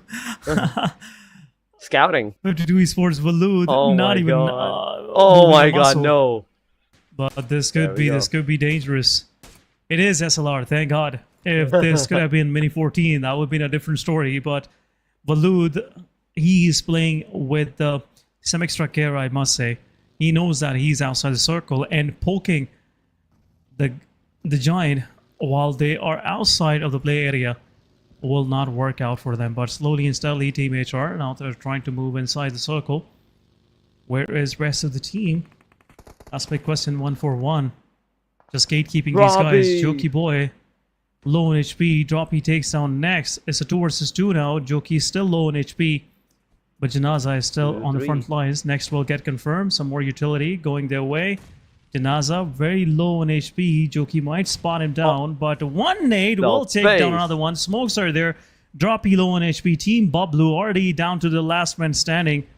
And it's not looking nice for them. Rest of the team is backing up. Romeo just trying to find a way inside the circle for his team. Janaza is bleeding out. Droppy will retreat back. But next is our third party happening. Romeo Boy taking down 1 and will possibly take down another one from Team Tough. Romeo Boy with the Molotov might confirm the eliminations. We still have to be careful Kill is not confirmed. A fight back coming from the side of Bablu Droppy. It's a 2 versus 1. Players are ready. Jokey Boy already low on HP. It's a 1 versus 2. Jokey joining in, confirming the shot, and Team Bablu is out on the 14th spot. 1 elimination, 2 eliminations for Team HR, but they're still trying to survive. Rest of HR have to be careful. They have to find their way inside the circle, Torx. They have to find their way inside of that circle, but look at the Team XGeneration. It's over for them on the hashtag number 13 with just the 2 elimination to their name. HR Jokey Boy, Tears, Romeo Boy are the only 3 guys that are surviving right now, but Tears healing himself, and right on the cavalry, Jokey Boy picked him up in the Mirado, and there we go, the players are going, but it's a paper vehicle. It can be destroyed in a single split second with just a single spray. Alian taking down Tears, 7 element Alian also getting taken down by the Team SLX, a 3rd party, even a 4th party. That's happening on these 3 to 4 players. Team Tough taking the initiative, taking those eliminations from the Team HR to themselves. Jokey Boy is out, and there we go. Demotivated Sir securing the 2nd elimination for the team. 52 on the other side. They have also secured 2 elimination points for themselves, but they're in the quarry. They're at a safer angle, but there goes a grenade. Some splash damage has been done on the player, but Chodu has a DBS in his hand. Close range, it's going to be deadly, but for longer range, I cannot say for sure. But Walud, with the same composition of the guns, he's pushing to the Team RD. Shahir gets eliminated, and Team RD is also receiving some crucial eliminations on their players, where a while ago we were seeing the Team RD with a complete squad. Now the Team 52 is over-aggressing on them, overpowering on them. SR3X, where they had the chance to initiate the 3rd party angle, they did not, and choose to move out of this vicinity, and to the back angle they go. Team SR3X now together with a 4-man that they are. In 5 seconds, the stage 5 is also going to form, and I'm more curious if it goes a hard south to the Primwalks angle. It's going to be a deadly scenario for a majority of the teams, but look at that. Constant fights into the kill feed. Team RD, Team Star, Team... At the same time, 52 is fighting. QWERTY is also on the receiving edge as they are fighting with the Team Star. But Chodu's grenade is on RD, and RD is no longer into the game. Chodu, in fact, taking down Pinkman, and RD as he is out. We are just down from 10 teams to 8 teams in a single instance. In the single instance it is, and circle the shift toward Team QWERTY. Everything is moving their way, and looks like Team QWERTY have a better chance now to actually ace something for themselves, but rest of the team that are stuck in the quaddy will have a hard time moving out, because 52 Esports, they're gatekeeping. SRX3X then takes down Senny, as Senny was the unlucky guy, I must say. Rest of the SRX will have a way inside the circle, and still they have to go a long way around.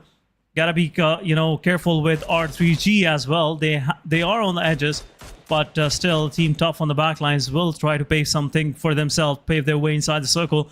But R3G Roshan still waiting for mistakes from the side of 3X. 3X will definitely clear out these warehouses before even moving further, or might be there is a fair chance that 3X have all of their attentions toward the player of Team Tough. But in the kill feed, Team QWERTY is one of the players, drops down. 52 Esports knocks one of the players, and this will allow them an entry inside the circle. But Team SRX3X, they are slowly and steadily pushing in. Low on HP, Josefa will survive from this artillery coming from the side of R3G inside this warehouse, and with the utility waiting for that right moment to actually drop it on the players. But Cairo steps out in the open. Naki takes him down. It's a 2 versus 3 now. SRX3X, they're losing. Roshan gets down by the nade of Zen. It's a 2 versus 2 once again. Zen will heal himself up, but another utility goes in, and this could be detrimental for the players of Team SRX3X. Both of these teams are fighting their way to survive, but one more utility can do the job. But Waz on that off angle will take down Zen. Noki also low on HP. Zefa, the last hope for SRX3X in this match, but he doesn't know where the player is exactly. And now his position is revealed. It's a 2 versus 1. Zefa low on HP. He's cornered. Vaz not taking any chances. He knows there will be a utility dump while on the entry, but still nothing much. Vaz down to half HP. Team R3G shouldn't allow any time. Noki pushing forward. Will take a 1v1, and Team 3X is out on 8 spot. 5 eliminations to their name. But Aegon on the other side trying to find some numbers for themselves down south in the circle as well, and at the same time confirming some eliminations. Team Tough down to last 3 players. Edgar pushes forward. 7E Gokubot confirms, knocks the players right away, confirmed the elimination. 7E stacking up something for themselves. They knocked out 1 player previously on HR but couldn't confirm it, so it's their first elimination in this map. Still 3-man standing this team is on the southern side, but there's a lot of contention on this edge of the circle. Aegon will gatekeep 7E.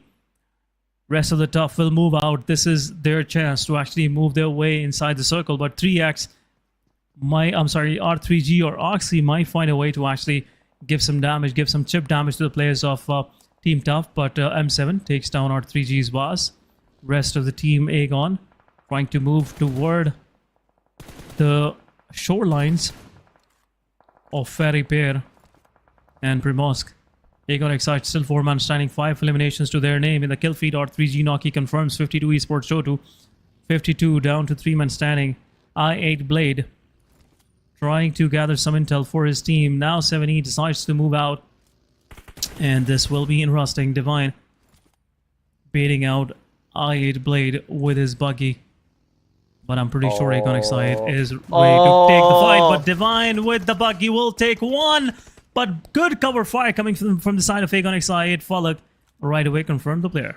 Right away confirms the player, and now Team Aegon with so far 6 elimination to their name. Blade could have been saved, but no, he bleeds out. Vehicle elimination by Divine on Team Aegon. The 1 player, Blade, is out of the match. The rest 3 players from the Team Aegon, they're going to make sure that they take the revenge from the Team 7th Element. 7th Element with just the 2 players, T24 and Goku Bot, are right now surviving, but still almost 10 meters that they have to make their wins out of that circle. Team Aegon is waiting out for the opportunity, but look at that. Falak with the DBS.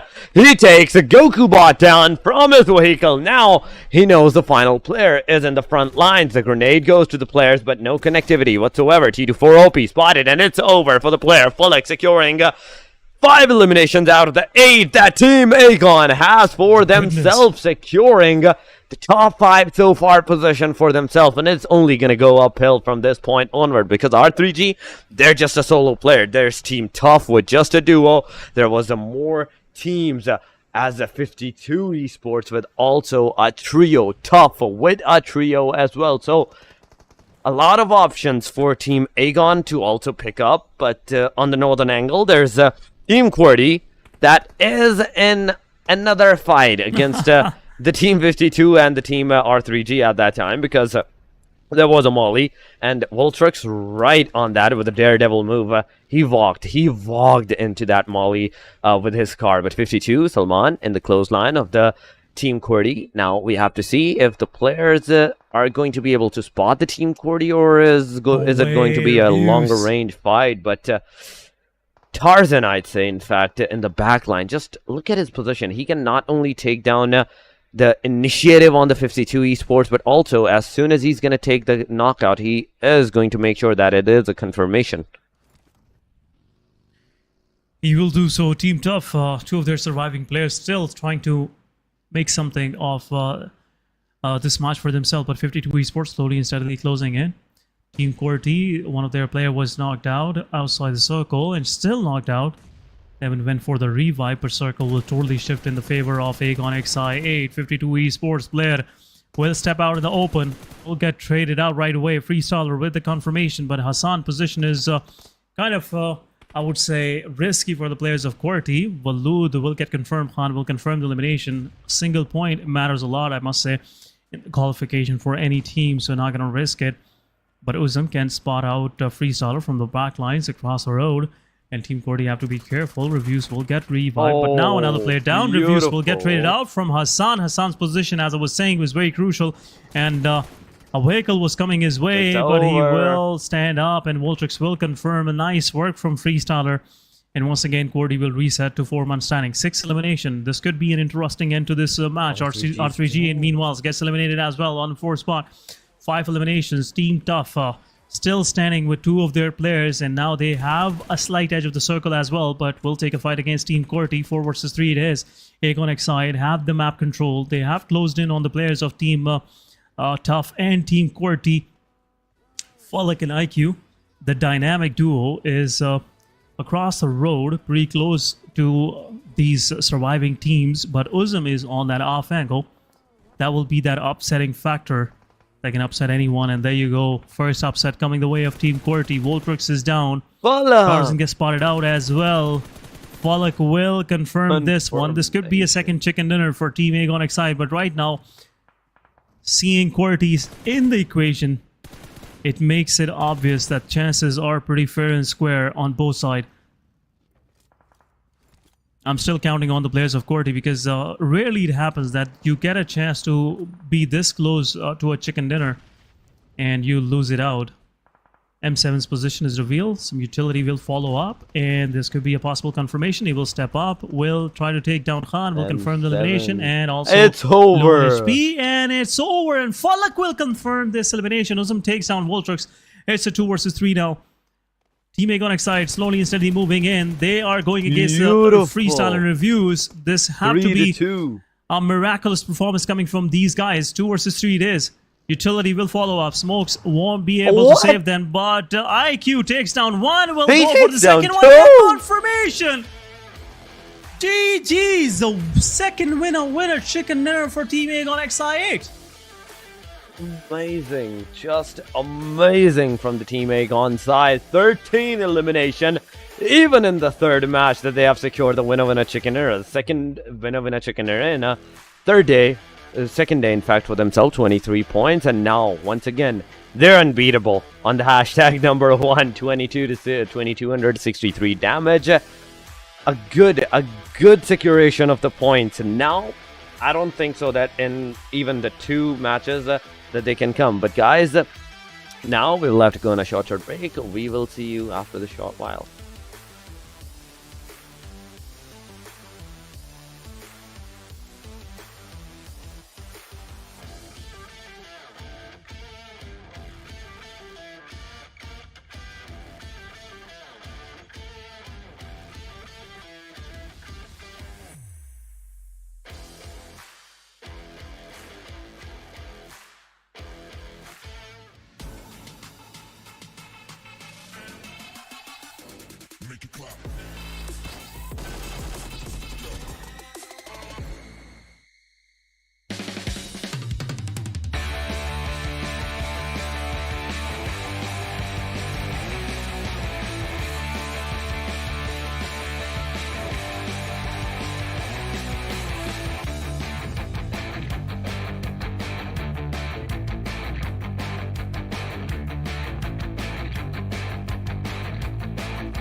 Welcome back, guys. After this short break, PMPL Pakistan is, pretty much in that phase of finale where things are heating up. Agon XI once again another chicken dinner back to back for themselves. Torix, welcome back, and 23 more points added to their tally. Definitely, Team Agon with 23 more points added to their tally, and on the top they're unstoppable. They're unbeatable from this point onward. No one can hope in the second day, in today's matches, to overtake them, in fact, because of the points difference that they have secured. But moving to the MVP, 7 eliminations right off the back for Falak. 977 damage, 211 healing, 5 knockouts, 2 assists, and a winner chicken dinner to the team names on top of that. 13 points out of the 7 go straight to this singular guy. 7 eliminations. This guy has some luck working for himself as well. If you remember that elimination on M7, the M7 was surviving on just 10 HP, and at that very moment, Falak followed up with the utility, got that kill from the clutches of, QWERTY as well. But QWERTY with an outstanding finish on the second spot with some good numbers to their name as well will get them 12 points. So a big GG as well. Aegon X8 with 23 once again. No one is even close. 13 elimination points to their name. Team Tough with 6. 52 Esports with 6. Regicide with 5. Amin's XH2E with 6. SRX3X with 6. And 7th Element with 4 points to their name. 3 matches are done for the day. The rest of the 3 are remaining. And just 9 more chances to actually play for the teams that are trying to make their way inside the top 8. But we'll have a quick look at the second page, where Oxy with 3, Skyline TG with 2, Team Red Death with 2, HellRaisers with 2 points, XGeneration with 2, Team Star 141, and at the same time, the last one in the mix, Magnus Esports with no points to their name. It was pretty unfortunate for some of these teams like Star, XGeneration, HellRaisers, Red Death getting eliminated early on, but it was an unorthodox circle. And right move from the side of Tough, Team R3G, Team QWERTY really paid the dividend. It did in fact it paid the dividend, and it did get them help. It did help them get some more points for themselves. But now, as we are down to the halfway point, this means that the TDM brackets are once again gonna happen. R3G, who will face R3G is a bigger question, as R3X and 7th Element, they're the ones. They are the ones that are going to get into the fight. And as we go into the match, 7th Element versus the SR3X, who will take the winner with this TDM and gets their position into the semifinals.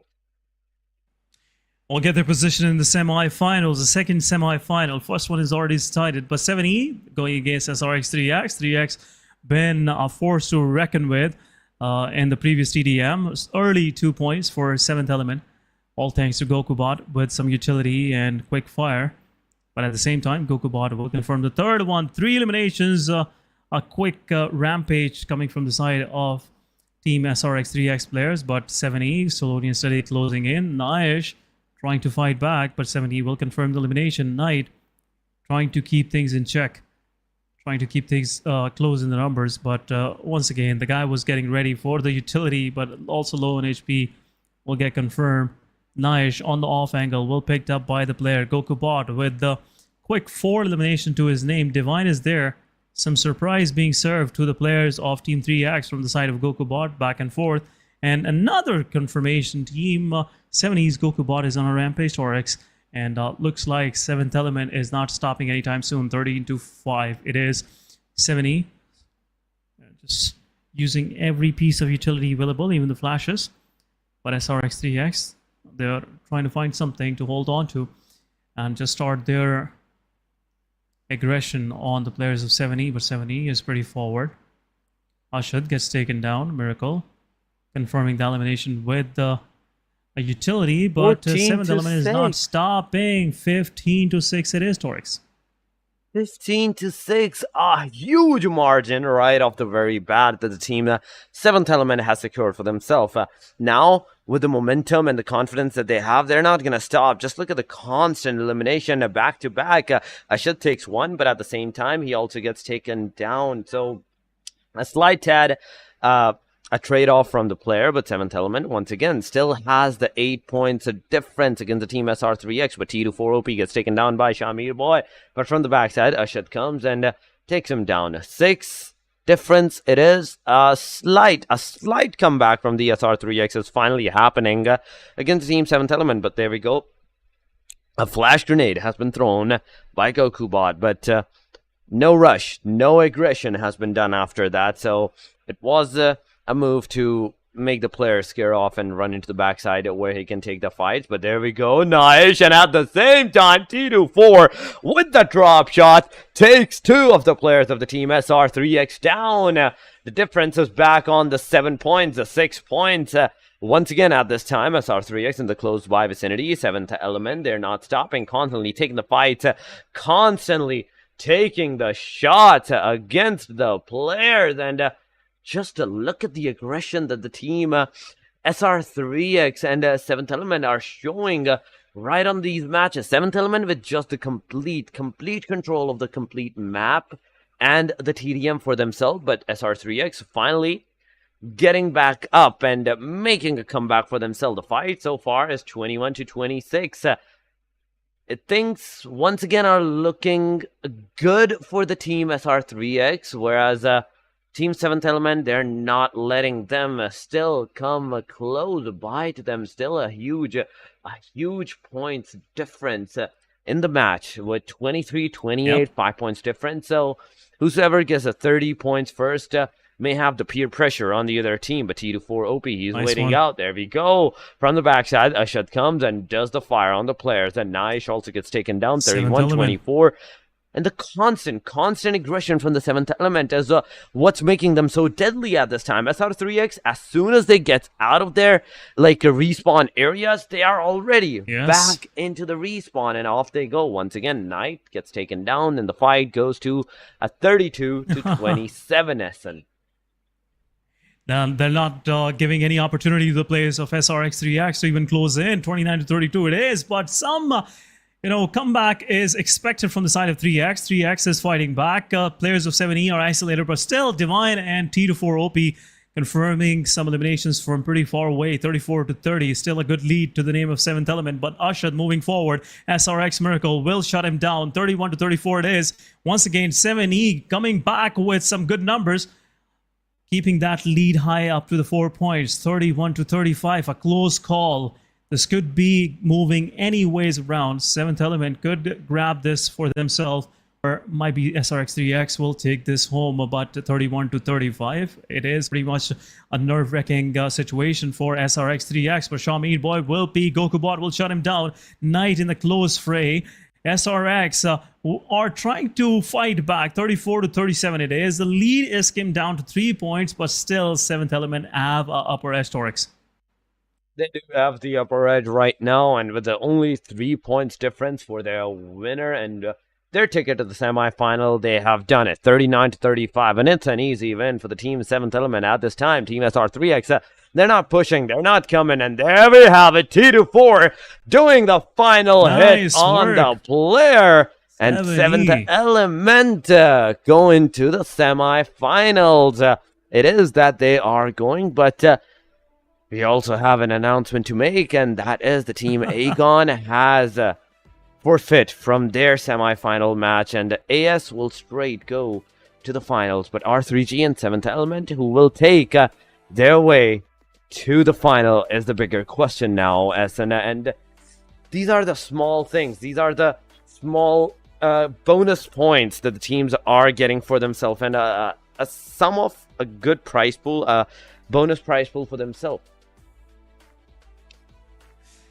Yeah, no, I'm expecting, AS giving a hard fight to Aegon Exide, because it would be an interesting fight if we see 7E or maybe R3G going against AS, but I don't see Aegon even losing that one. The way they're performing, they're pretty consistent, even in their, I would say, performances. So I'm pretty sure Team Aegon will eventually get to the finals of this TDM bracket as well. But as the action is about to start for the match number 4 of the day, we will swiftly move into that one. And going back to Miramar, once again, Torix, do you think Magnus Esports will get another chicken dinner, or this time around are we going to see another Aegon XI8 chicken dinner? The consistency that Aegon has shown in this day, I think it might be a winner and a chicken dinner for the team Aegon right now. But Essen still, this match is going to be crucial, as we have moved past the halfway point for today. Now, from the 3 matches onward, it will be a clash for the teams that have their momentum set and have their strategies, in fact, set for themselves. But right now, once again, talking about the schedule, the 3 matches are done and dusted. This means, once again, the last 3 matches are Miramar, Sanhok, and once again, in the very end, it is going to be an Erangel, a splitting image of the first half that we have witnessed so far, but Miramar it is. And remember, Aegon were not fortunate enough to get that winner in a chicken dinner in the first time in the first Miramar match for today. So things might look a little bit slim for themselves, but this is the match 10 and the official halfway marker for the complete event. In fact, SN has been concluded, and as we see the teams getting ready for their Miramar action, for their Miramar journey, I'm more curious on how will this match be played out, because so far the last match was a tad bit to the passiveness in the starting stages, but the circle is what made it completely go haywire and the team went for the complete aggression. But this time around, it's Miramar. You have to have a car, you have to have a vehicle for your terrain, for your rotations, and for your cover, in fact, as well. So how will this play out for the teams? It's a bigger question now. How this match will play out, that's a big question. Half of the day is over, and looks like some of these teams are still struggling their way in. QWERTY had a good fight back, in my opinion. So far, this is an interesting match to start. Talking about the plane line, moving from the western side of this map, going toward Puerto Paraíso, pretty much pointing out the city. Most of the northeastern side is out of the reach. And Azar, Cruz de Valle are out of the equation now. I just want to see another circle pop in close to water treatment, because the previous circle that ended close to Graveyard and Manas and Rollis, it was an interesting finish. Magnus Esports had an upper end and they played it pretty well. Still, I want to see something unorthodox. Maybe a circle toward La Cobra or Craterfield. Oh. Who knows? What else, is ready for us? Because we have been seeing some surprising circles, Torix. And now, Team Aegon, with this consistency, is really raising all those questions in my mind. That even they are even contestable in this whole region. Is there anyone even close by to them that will get something for themselves? And as I was talking about water treatment circle, there you go, water treatment. It is, Torix. It is water treatment and the Oasis. In almost, I'd say, water treatment being the center of the circle, but right now, Oasis and the area on the northern angle that is completely inaccessible for the teams, a non-playable area, is somewhat of a 10 to 15% of the complete circle right now. But it's Miramar. Even that much is not going to hurt any of the teams, where if it had been Sanhok, things, or even in Erangel, things might have been different. But so far, the teams have taken their respective drop locations. QWERTY going to Hacienda, Star, Clothesline to the Picado, Team Aegon, RD at the Los Leons, Puerto Paraíso for the Team HR, XGeneration. And judging from the drop locations for all of these teams, I don't think so that even in this match, there's going to be any kind of early aggressive fights that we might witness. But who says? Who knows? Anything can happen. The teams can get into the engagement as they are going to move forward inside of that circle in their cars, in their vehicles. But so far, only the 4 teams, only 4 teams are in the circle, and that is 7th Element, Team Star, QWERTY, and the Team Oxygen. Even SLX is outside right now. Team SR3X, R3G, Magnus, and the rest of the teams that are at the southern angles, the south, west, and eastern angles.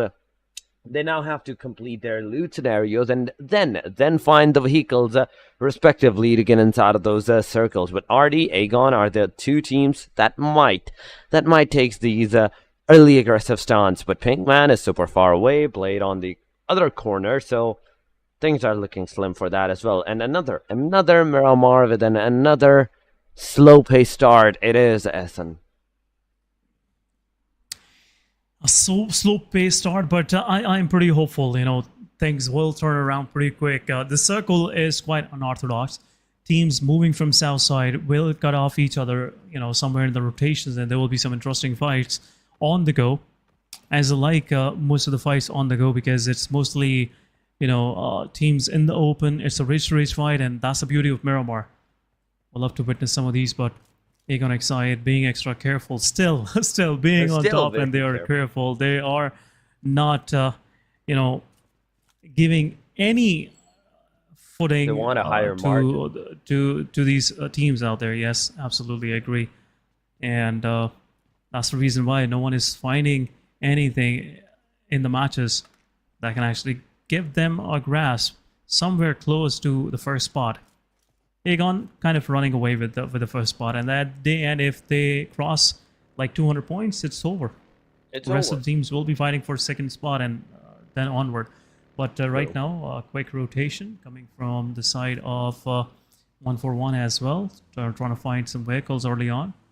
At the same time, HR going for a quick eastern rotation, starting from El Azhar, moving toward Cruz de Valle Torre Amuda.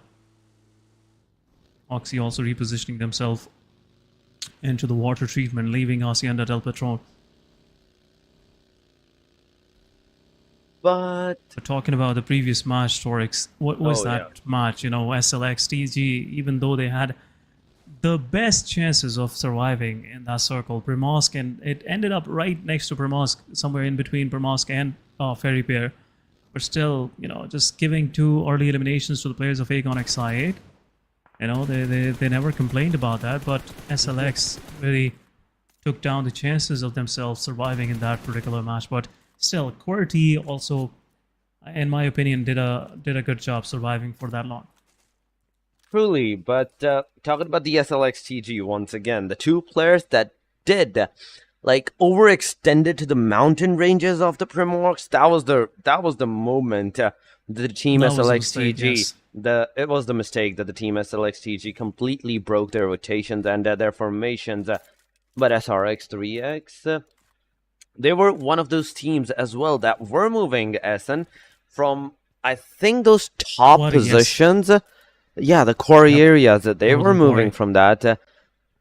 And majority of the teams, remember that first, the third, in fact, match, the Erangel one, the plane line was a complete north. The circle went a complete south. And just imagine the things, the feelings that were gushing through the players at that time. That what just happened. But there we go. Things we will talk about in a little while. But so far, Team Star and 52 are face-to-face against each other. Fury super low on that HP, and he gets taken down. Chodu. Chodu can take down potentially a second player, but no, he almost went into that Molotov. Still, with a 4x on a DBS, it is a risky move, but still gets taken down by Waloed on a different angle. Amazingly done. 52 now. Waloed has the chance. Chodu, in fact, has the chance to heal himself, but Salman, he's going to go for that aggression on Daniel. Daniel is super low on that HP. He takes mini 14, tap that 5, but no, a drop shot. Daniel takes one down, but he gets taken down as well by 52 Hassan. It's everything to Sama. Everything is dependent upon this guy. That's DBS versus the DBS. It might happen. Whosoever lands the first shot is going to be victorious. And there we go. Usama takes one down. Usama takes 2 down. It can be a potential 1v4. But so far, Team 52 on this position. The last guy is super far away. Now, he's coming. He's on the close range, but Osama wants to get out on top, and he's saying, get out of the way. Get out of the way. I want to get into the safer side. Skull has to move away, but as Waloed is giving out revival to Salman, I think Star might also should do the same, because now it can be a difficulty for the Team Star once again because of their delay in their revival. Yeah, this delay could be detrimental. This will give some time to the players of 52 Esports to reset. And 2 players on full HP can be a major threat for the players of Team Star. What is Star Osama trying to do? That's my question right now. But Osama, with the utility, he's ready. Salman surviving. Waloed will confirm the elimination. Skull is out. It's a 1 versus 2 now. 52 Esports, 2-1 standing. Quick revival coming from the side of Waloed will open up the chances of Team 52 to survive in this skirmish. Salman is half HP, but Sama with the shot, still keeping fight interesting. It's a 1 versus 1, but Salman catching Star's Osama while his pants were down, and there you go, 52 Esports. 4 eliminations for themselves, but on expense of 3 players lost. Nothing much left for them in this match. Yes, absolutely. I totally agree. The last man standing it is. Star really made them to pay for this one. 3 eliminations got confirmed. 3 kills to Star. You know, there's something to cheer about. But Magnus Esports, their backlines are not vacated. R3G is in the city. Oxy slowly and steadily closing in. This is a major compound. If any of these teams will get this compound, the chances are bright they will get something for themselves. XG also moving from Cruz del Valle into the circle. We will join in Magnus, HR, and Oxley in a moment. Magnus. Right now, Magnus is pretty much situated nice and tight. They are not making any mistakes, Twix. I'd say the position team Magnus is, it is, I'd say, a really risky one, because just look at that. It's a 1-to-1 ratio, but there we go on the QWERTY side, taking some shots on the team 141X Bablu. Sirius gets taken down, but this gives a slight push to the team QWERTY to aggress on the team 141. Reviews using the med kit now with a 100% full HP. Now, once again, the team will go for that aggression. Khan using the 3x sprays on the players of the team 141, trying to take one another initiative against the team 141 before they take a complete aggressive stance against the team. They're waiting out for the equal opportunity and the opening. The opening is what's going to matter, because if you do not go where there is no opening, it might be a difficult one for you. But Janaza, Sirius, Droppy, they're together in the same compound, but the 4th player from the team 141, he's on the back lines.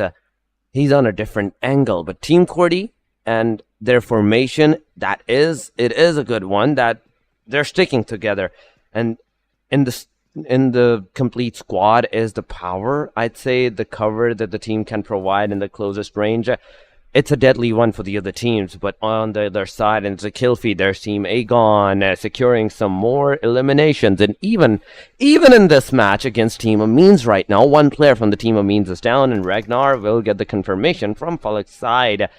The first elimination also goes to the Team Aegon. Now, with the 4-man standing and the water treatment at their disposal, not only they have to make their way inside of that circle, but the first elimination is going to give them, once again, even a more of a slight boost in their momentum. Reviews in the front line of the Team 141X Bablu. JD's trying with the M416, the UMPs, to try to take down the players, but they don't have to overextend. They don't have to overpush anywhere. And I'm talking about both of these teams, because not only both of these teams have their way inside of that circle, but anyone that may try to come cross inside of that circle from this position onward, these 2 teams can take the chance and take the fight in who's going to have that elimination. It's going to have the elimination. Magnus Esports right now giving some warning shots to the players of R3G. Was there, and he's still surviving somehow. Drawing, doing a wonderful work. His call to his team was outstanding, I must say. Holding on to that position where they are right now. To their north is 7E, moving from La Cobria. Now Torre Amuda is a point of contention. 141 Bablu JD takes down R3G was, as he was already low in HP, and an angle was presented to the player, and he will take the total advantage of that. Will confirm was as well. R3G losing one of their players. But Aegon and 141 are the only surviving teams with some numbers to their name. Rest of the teams are still finding some elimination points for themselves. Amines down to 3-man standing. R3G also down to 3-man standing, but rest of the surviving teams are 4-man up. R3G trying to find a way inside the circle. And they have a compound as well. SLX also making sure that R3G doesn't move around, come around toward them. Just giving them some more cautious fire. That someone is here. Any team is here, so be careful.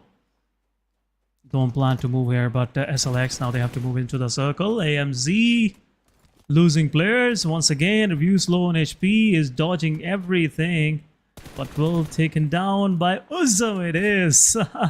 Aegon Excite might confirm the elimination for themselves. Amines are out. R3G, 420, and Noki will confirm the remaining 2. 3rd team out of the match. Torix, 3rd team is out. This is the stage 3 and that's closing on. And once again, I called it as in that in the stage 3 and from that point onward, the fights are gonna start to contest. The reviews right now is down, and Team QWERTY has to really go in a blink of an eye to revive out their player reviews. Once again, will be saved, but SLX, TG on the upper angles, on the western angles right now, looking at the Team R3G in fact, but the kill feed is constantly going haywire. So far, Team 7th Element has also lost one of their players that is right now knocked out, but Team QWERTY, will they be able to give out that rev? That is the bigger question. Recon Noob using that M416 and a constant spray on the R3G side. He can potentially take some eliminations, and there goes some shots, there goes some damage, but not enough for the elimination of the player. R3G still standing strong in the compounds inside of that circle, but the teams that are on the closest of vicinities are Team QWERTY and the Team 141X Bablu right now. Bablu taking the first initiative on the Team QWERTY and taking one of the Team QWERTY players, in fact, not down. For a second, I thought one of the players from the Team QWERTY is down, but no, it was just my eyes. That was giving me some illusions, but now Reviews has pushed forward. Droppy can potentially take the player down, but Freestyler on the receiving edge. Droppy takes Freestyler, in fact, down, and it will be a card burst down, and the elimination on the Team QWERTY. Khan gets taken down. Voltrix is down as well. It's all up to Reviews, and it is a 1v4. It is a third party. Egon, XI8, IQ. Voltrix is out. Reviews. Everything is dependent upon this guy, whether he takes the car, get out of this position or not, because the first option is out of the window because the car has been blown up. And now with the Molotovs, the damage will be immense on the player. He's not going to be able to survive. Not without the cars, not without the vehicles, but he will try to take the fight. As Team Aegon is also taking the fight with the Team 141. 141 did some damage on Aegon's side, but not that much. And somewhat forced him to move into the backside, but the DBS action, it's happening, but no, Reviews misses. Janaza gets him taken down, and 141. They have so far 4 eliminations, and on the 11th spot that they are. Team Hardy also leaving this match on the hashtag number 12. 41, just 41 players are in the match, and as the stage 4 has also been formed up in 1 minute, SN, even this stage is gonna go away. It's gonna go away. Team Bablu, they are making their way in. 2 of the players of R3G are knocked out and will get confirmed, and R3G is wiped out. Team 141 will have this place for themselves. SLXTG, they were also trying to find something as well. They've been keeping an eye on the players of R3G in this compound right in the dead center, but SLXTG, they are planning to actually push forward. One of the players is out. Magnus Esports will confirm the player of 141. But SLXTG, they are moving even further inside the circle. This could be a possible fight between 7th Element and Team SLX, but 141 losing one of their players, putting them down to 3-man, and now they are just stuck with this compound now, which is being gate kept by 3 to 4 teams. Magnus is watching from up high, from that ridgeline that they have captured for themselves for last 2 circles, and now 7E is also joining in. Destroyer and Thunderclap on that front. Zigsaw is trying to provide any cover. Zen on the backlines takes down XG Tug. XG already, in a pickle situation on the edges, but a good shot. Jokey confirms XG Thug. 1 elimination to the players of HR. 1 more utility coming their way, and possibly this knockout will get confirmed. Thunderclap on a slither of an HP, surviving, trying to find his way back inside so he can regroup with his team, but 7 ELA wouldn't be allowed to peek any further. Zigsaw making sure that Thunderclap gets back to the safety. They will make sure that Thunderclap gets back to the safety, safe and sound, with no more damage on the player. So far, the 10 teams are on our screen. SLX, TG, XGeneration, Aegon, Team SR3X, 141, Oxy, HR, Tough, Magnus, and 7th Element.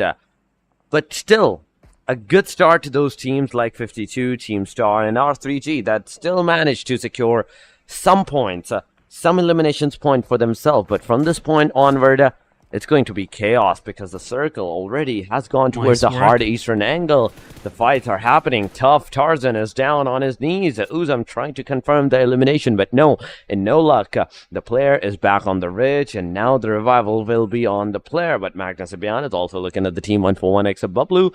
Droppy has also been spotted, but there we go. Tap, tap, tap. Fires not a single one on the connectivity. The player is safe and sound, but now Droppy knows where the player might be, and Magnus, now Zibian has to be on the careful side on how he's going to take the initiative on the team 141, because in the backline, on the eastern angle of this player, there's two, not one, but two teams that may have the potential to take the players down as well. Yeah, but SLX, they are now just putting all of their eggs in the one basket. They're pushing forward, and they have the edge, but they're back exposed toward 141. This would have been a risky play, I must say. Well, gotta be careful. They're slowly and steadily trying to find anywhere inside the circle. Faster takes down Oxy System on a different angle, two different fronts. Right now, Magnus Esports is taken care of, but Aegon XI at Fullock also farming some elimination points for his team. One more in the back. Magnus Rollins, some low HP on the back lines. Aegon is slowly and steadily closing in. And now Magnus have to go against Aegon XI8. Aegon, 3-man standing, 5 eliminations to their name. Found some place for themselves inside the circle, but down south, Oxy going against Team Tough, losing this hard battle, that hard uphill battle that they're trying to fight against Team Tough.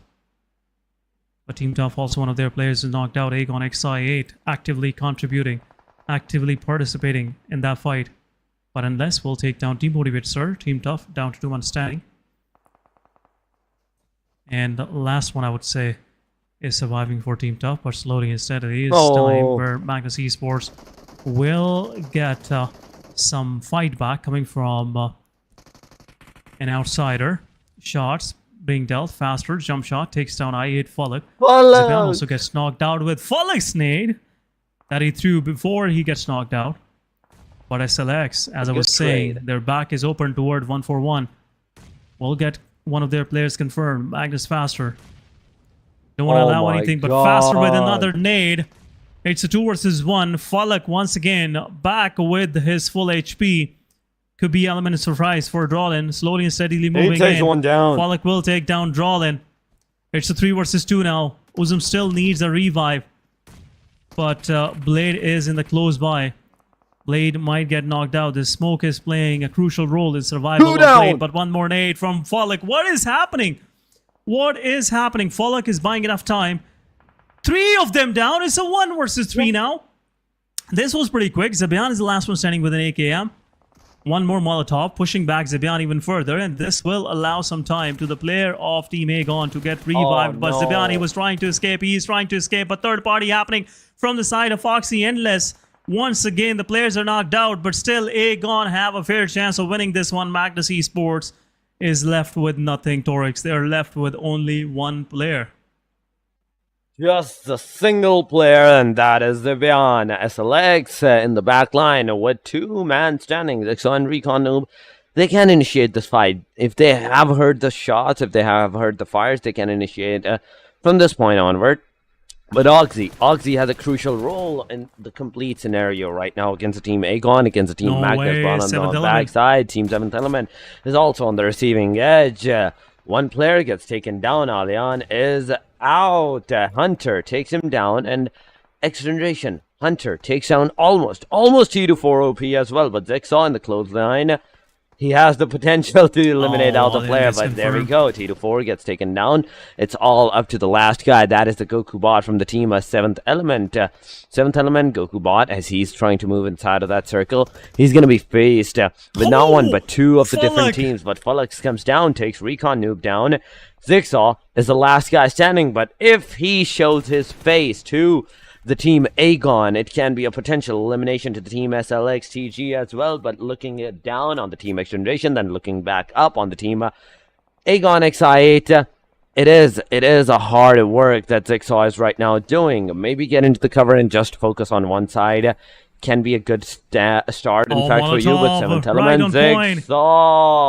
Zigzaw's Molotov on Goku Bot. Literally made him on fire, lit him on fire. Now with the top 8 teams in the match, and some of the single surviving players, it is a crucial factor. But there we go, Goku Bot is out, and Aegon gets that 10th elimination, the 10th double digit, and it's a jinx, as in with me and you just thinking the same thing. Oxygen, once again, 2 eliminations to their name, but still a good amount of players surviving. But Oxygen, Zigzaw, it's over. SLXTG, it's over. 9th. Oh my goodness. That is a big number, Essen. It's a big number. 11 eliminations once again. 3-man standing. This could be a third chicken dinner. Who knows? But Circle right now favoring the unfavored HR.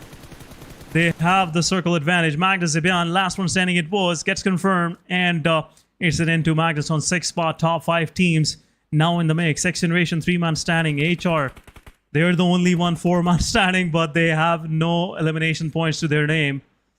Some quick pushes might go their way. 3X eyeing on that same compound. HR still have the Circle. It's the 7th stage. 3 more to go. 2 more to go. 8th and 9th. But Oxy's still surviving. Oxy might go against Aegon Excite. This is an edge-to-edge fight. This is the fight for domination to actually get their way inside the Circle. And right now, Hunter giving some cover fire to his player. Fallock ready for his 10th elimination. Maybe. Who knows?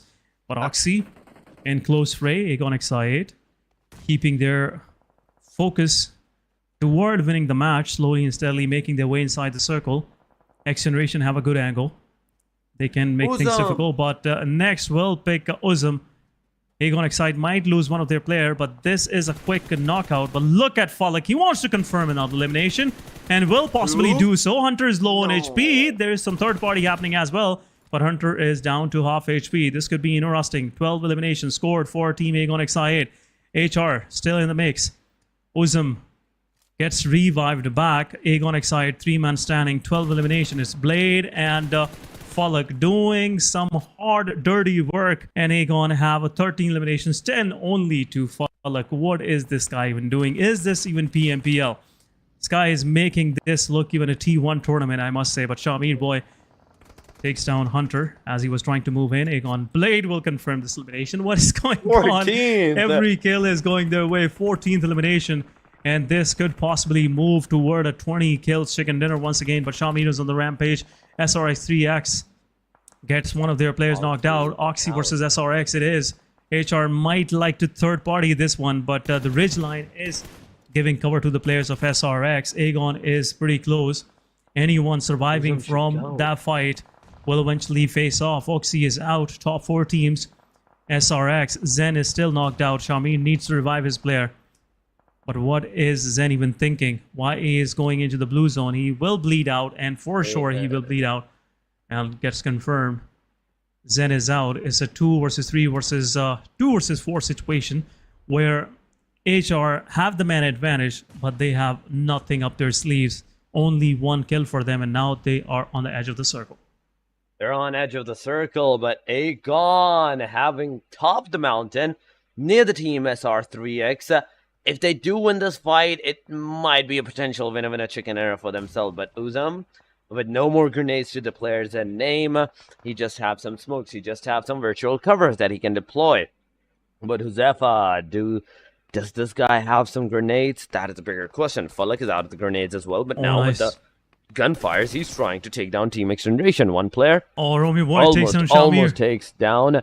But look at that. HR Romeo Boy takes down Shamir Boy. Huzefa is there, and Team SR3X is out of the match. Hunter also gets taken down. Aegon Excite Blade is also being spotted up, but the shots are not enough for the knockout and the elimination of the player. But Fallock gets down, and it's over. Fallock is already dead.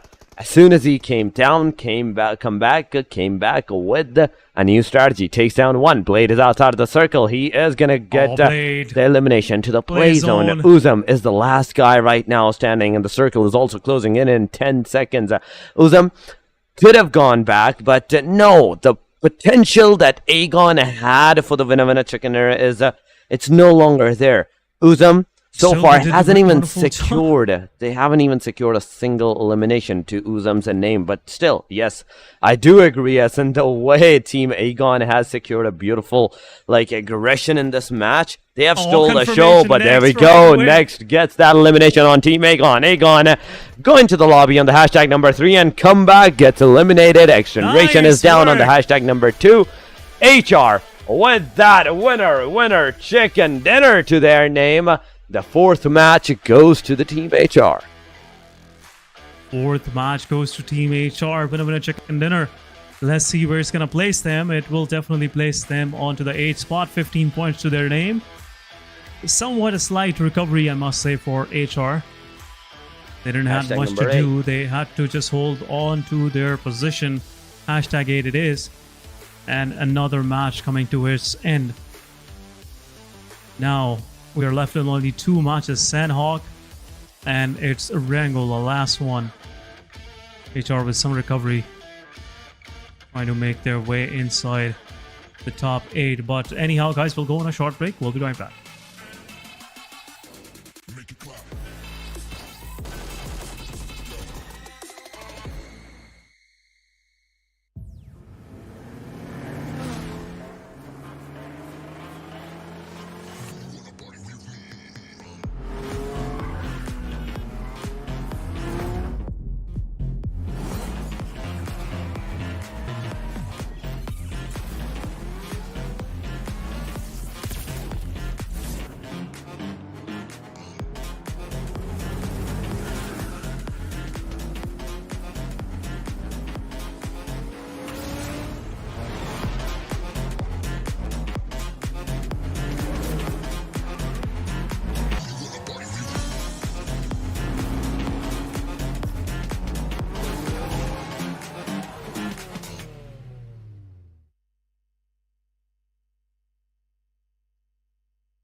Welcome back, guys, after the short break, and this is your host Hessen. With me it's Torix for one more time.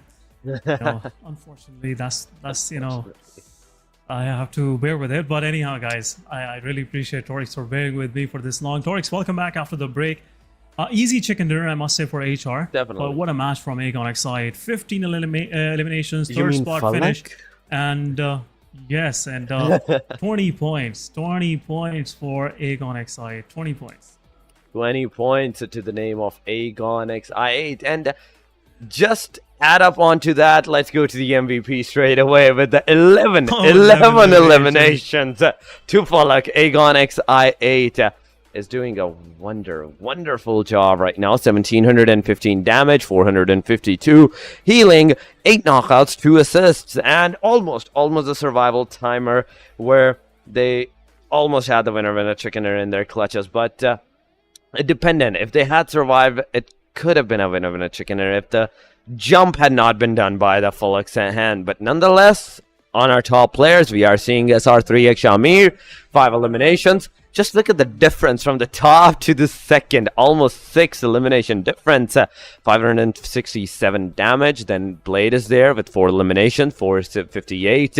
JD from the 141 Bublu with 2. And last but not least, Team Star, Jin, 3 eliminations. That's a surprise to me because remember that this is that match where Jin did that 1v3.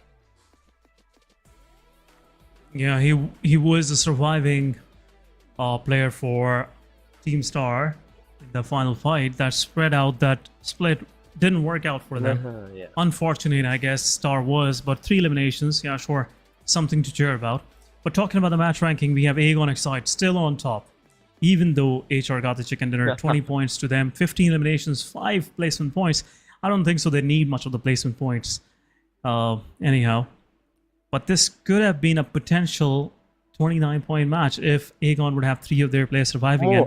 If they could get the, HellRaisers as well, this could have been a different game. 30-32 overall, but 3X still, fighting back with 12 points to their name. XGeneration with 9, 141X Bublu with 8, Team Oxygen with 6, 7th Element with 5, 52 Esports with 4. Then we have Team Star, Magnus, Regicide, and everything is downhill from here. Tough, Red Death, QWERTY, Skyline with only 1 point each, and nothing for Amines as they got eliminated early on. But what a match it was, guys. Full of aggression, Aegon XI8 really proving themselves again. 4 matches, and they pretty much aggregated around somewhere close to 40 to 50 points so far, if I'm doing the right calculation. Let's see your calculations, Essen, because we are about to go to the overall ranking and how many points did the team get. And there we go. 199. Just 1 point. Us 1 point difference from 200 marker. 7th Element, still not even on the 150 margin. 134 to their name. Magnus, 121, 114 for the Regicide. 52 and 97. 97 for the SR3X. Red Death with 92, and after that there is Team HellRaisers, 83 points to their name. But I am amazed. That is almost a 60-point difference that the Team Aegon XI8 had alongside from the hashtag number 2. But on the second page, there's 141xBublu with 78, a 10 points difference for the Team HR. Right now from the hashtag number 8, Team Star with 77, 77 for the Amines XH2E, 74 for Team Oxygen, XGeneration with 74, 72, then Tough, 64, and last but not the least, a slight bit tad to the 50-point up marker. Yeah, but I believe so. It's over for Team TG now. 53 points in almost, I would say, 10 matches. Not gonna work. Not gonna work because you are left with only 8 matches. If you keep this average, you might end up being close to 100 marker, 100 points mark, which I don't think so, because you got some of the bonus points as well. And in these 10 matches, if you didn't get more than like 30 points, still not gonna work out for you. I'm afraid. That's the harsh truth at the end of the day. But overall, Team QWERTY, Team Tough, they're still in the game. They can actually come back. 70 points, and 83 it is for HR on the 8th spot. So 8th spot is still open for the grabbing. It's not that difficult, I must say. But we are about to move into Sanhok, an interesting match. And so far, as we were discussing even at the end of second match, if you remember, that Aegon XI, if they cross the 200 marker today, it's over. It's over for everybody, and looks like it is pretty much over. 199 and 134, more than 40 points over difference, Storix. That is almost a 60-point, in fact, difference. Because 137 to 199, it is more than a 60-point difference, what we can say. But talking about the match schedule for today, as Essen already mentioned, the next one will be in the Sanhok, the 11th match. And with that, we will have to go and see how the teams are going to play, because the second Sanhok was a complete disaster for majority of the teams, mainly because the circle went to the Camp Alpha Island. It was shifting its trajectory towards the Camp Alpha. So circle can change the things, circle can change the aggressions of the teams as well, but still, as the teams are getting ready, we might see some early contestations in the Sanhok, as this is the second last match for the day number 2, and the teams wants to secure some aggressive early points for themselves. They can't do otherwise. There is no other choice, because even for the thing that the players are actually in a contested side, the points difference that they have for themselves, they have to now take that early aggression stances for themselves, and they have to make sure that in these early aggressions, they don't receive any kind of damage for themselves, but they are the ones doing the damage onto the players. The players right now are getting ready. So in a little while, we will see our most beloved Sanhok match. But Essen, once again, at this time, at this point, what do you expect? Is it going to be another great performance for the Team Aegon, or is it not going to be another performance for Team Aegon this time?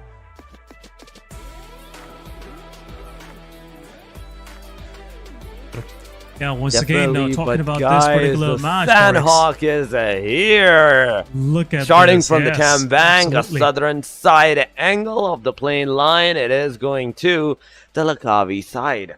A slight tad to the southern angle, so the hard northern angles might not be that much accessible for the teams. That is Hathin, that is Khao, and even the Magnai area. But aside from that, aside from those three areas, the rest of the match, the rest of the map, in fact, is completely accessible for the players, for the teams. The teams right now are taking their jumps, but the circle is going to be a crucial factor as well for where it is going to go, how it is going to take its, I'd say, rotation. It's a bigger question. Rotation is the big question right now, Torix, as you rightfully said so. Because looking at the situation, I can see some of these teams are pretty close by. Team QWERTY and H are right next to each other. I'm not sure what's going through the mind of AMZ XH2E. Look at the way they're spread it out themselves this far. They're trying to control the southern side of the Sanhok, but the first circle pops once again toward the Camp Alpha Island, where I am pretty sure now that it's going to end up there as well, because most of the part is favoring toward the Camp Alpha Island. 7E and Agon side have a fair chance to actually get something for themselves early on. But looks like some quick fights gonna break between Team Star and Team Moxie. They're pretty close down south of Tatmok as well.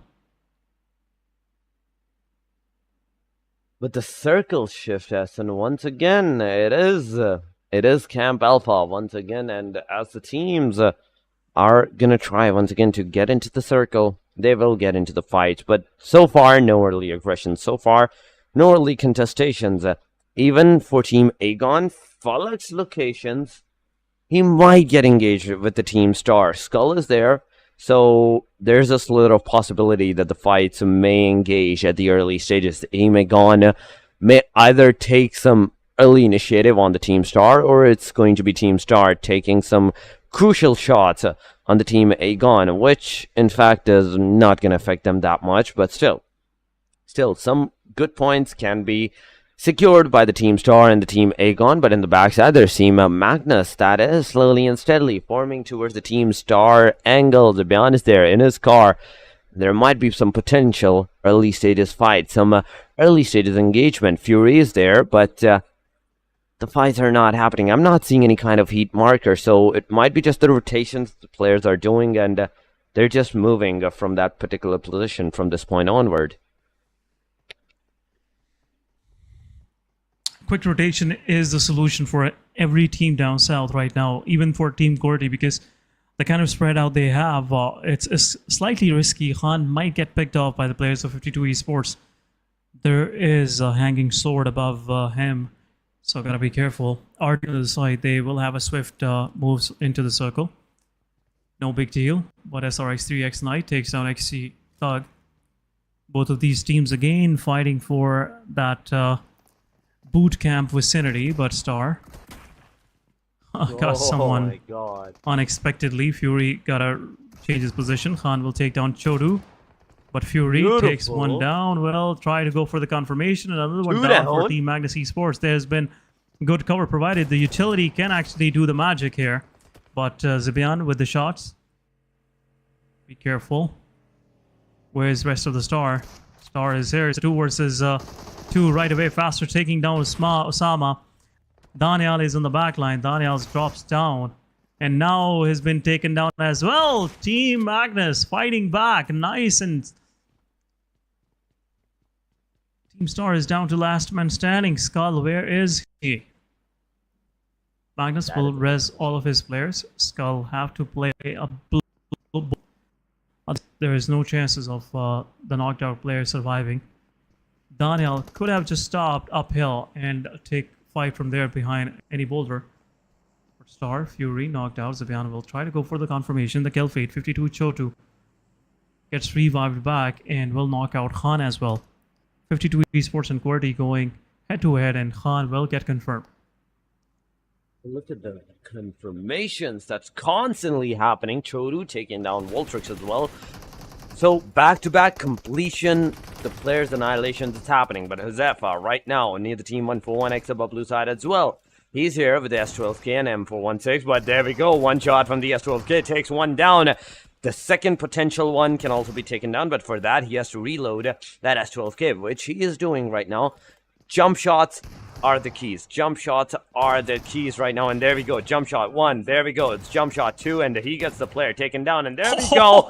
JD gets that elimination, and it's over for the team 141 Bablu SR3X. 5 eliminations to their name, and just on the cost of one of their players. I say it's a great trade-off that the team SR3X have done for them at the early stages. The first team to be eliminated is the team 141X of Bablu, but with 51 players right now still remaining into the match, it is crucial that the rest of the players, that the rest of the teams that do play it a little bit safe. But SLX, TG, Destroyer taking down Rahman. A confirmation almost on the Rahman side, but he gets into the cover. Destroyer on the other side goes to the back area where the rest of the team, means XA players are residing. Rex is on the shorelines, on top of the mountain, just chilling with the breezy air, laying down, waiting out for the players that if they push, if they do come towards him, he's going to be that crucial rock, that boulder that will stop their aggression. For sure. I don't think so. SLX is now stopping. They have tasted the blood and now they want more. Rex is there against Knight. Knight taking down Rex. Another one down from H2E early on. So this is pretty detrimental for the overall consistency of H2E in this finale, PMPL Day 2. It's hurting them bad. Rest of the H2E will move through Ruins. That's a good choice, I must say. But I'm really interested how RD gonna make onto the Campbell file, and as they are doing a rotation right now. Look at R3G, they might gatekeep them. Or there's a possibility R3G don't even expect them to be any close. But looks like R3G have an idea. One of the players already gave that intel, and Seni will try to reposition himself. But it's a risky play so far. Torix. But RD, 4 months standing, this team, some way he makes things possible for themselves. Even that with those risky moves. But R3G, after realizing things might go even north toward Hotten, they want to close by and trying to make their way inside the Hotten, where Aegon XI8 is holding on to right now. Oh my god. Star Skull, the solo survivor, is there. Aegon went down south. I thought it was Aegon XI8, but it's only one player surviving. RD on the shorelines now. It will open up an opportunity for the teams, but looks like outside the circle, there will be another fight happening between AMZXH2E and HR. Both of these teams are pretty close to each other, Torix. Both of these teams are close to each other, but there's also the team R3G. Just look at that on the top, near the hot inside of that circle. They also have the potential to take the fights. HR, H2E, being the second team that can initiate in the fight as well. But XGeneration, Aegon, they're also moving forward. But as the stage is proceeding, we are seeing majority of the teams finally taking the stance to go together and on to the other teams with that aggression. XGeneration clotheslines the team Aegon once again. Aegon XI8 IQ. He's there. He has spotted come back, and some shots were dealt on the guy. Just 1 to 2 shots were dealt on the guy, but not that much that the position might be revealed out for the team Aegon XI8. So far, 15 teams are standing. Second stage it is, and in 1 minute, even the second stage is going to be ending. Already the stage, the radius of the circle is too small for these 15 teams, and as there are some of the teams that are still outside of the circle. If they do move inside, there is no way, there is no place to go for any of the teams. But Aegon right now still alongside of Team XGeneration, They are looking at each other. They're trying to find out the players or where they are. They're trying to find out the locations, but not that much that they take the fight. But there we go, Ragnar, in fact, he takes one down, but at the same time, a grenade comes in, and it is over for the team Amin's XH2E. A slight sad ending to the player, but still, Team HR with one player down, they're gonna rev the player up, but Ardi Shahir entering the area where he doesn't even know the player is situated at. Skull can give out a good element of surprise to the player, because just look at the moment. He's not moving. Yeah, he's rotating, but that's not the same as moving. But Pegasus still being cautious, trying to move forward. This time around, if Shahir enter, it can be a potential deadly threat, but no! Shahir opens the door, gets out. Now, Daniel is forced to take the fight, against the Team RD, whereas two players are there, Pegasus and Daniel. There's a Skull, in fact, not Daniel, but Pegasus and Shahir. There we go. Naki. What just happened? Even not these two teams that took the initiative. R3G, from a third-party angle, they took the initiative, take the player down, and now they have the clear-cut angle on the Team RD as well, if they do decide to show their faces on the window. Look at that circle. Yeah, looks like the back was exposed, and R3G took the total advantage, but Aegon Excited once again coming back to the hot end, but Seni with that spray, quick headshot to Pinkman, not even allowing him to do any damage to the players. Good one from the side of R3G, keeping RD at their bay, but looks like Team Aegon XIA trying to find some footing for themselves. Pinkman is trying to survive right now. I guess he's bleeding out. The team have to be quick. They have to revive their fallen comrade, Oxy, trying to make their way in from the main island. They have to do a crossing. Magnus Esports, gatekeeping, 52 Esports and Oxy, both of them. Some damage to the players. Oxy system will drop and gets knocked down. What just happened? 52 Esports at the same time going against Oxy. 52 confirming some players. Hunter will also retaliate, but Chotu is on a domination. Oxy confirming Valud, but Chotu with 3 eliminations to his name. Doing some wonders so far. Aegon.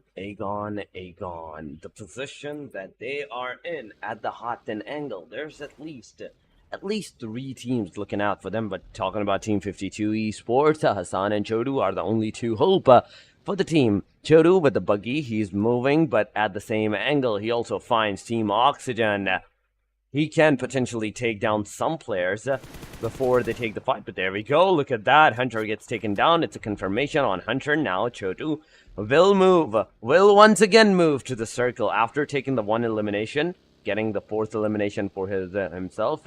Just look at the rotation the players are doing. Even Chotu, in fact, has moved in the water, whereas Hassan is already in the water, not giving out his location to anyone of the players. It is a great start, but Aegon, here the team SR3X, they're somewhat in the vicinity as well, but the houses, the compounds, is all for the team Aegon. If SR3X do come from the open area, it is an easy shot for the team Aegon to initialize on the team SR3X.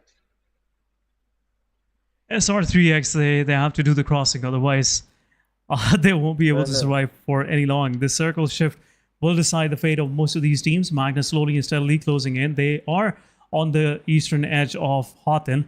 It's a big city, and a lot of them are open for grabbing, but Oxy will get eliminated on 13 spots. Circle will shift, and Circle will shift down slightly southern, and will keep 70 in the mix as well. SLX, they got to move as well inside the circle. Not a long rotation, but 52 Hassan takes out Magnus Malik. It's a knockout for Magnus Esports. Hassan, while sitting inside the vehicle, will do so, and will confirm the elimination right away as well. Malik gets confirmed. 52 Esports will have something for themselves, but SLX, GG, they're finding their way in. Gokobot is watching. He is them to pass pass, but HR tears from the backlines take down RD. Shahir, one of the players from RD is down. HR is making their way in. Shahir gets confirmed. HR with the 3 eliminations so far. Demotivated Sir at the same time takes down Magnus Esports. Doing some wonder work right now. Oh my god. GG's, but once again, SLX, R3G also joins in. 3 of the players are down. Destroyer right now just doing some godly work, I must say, for SLX.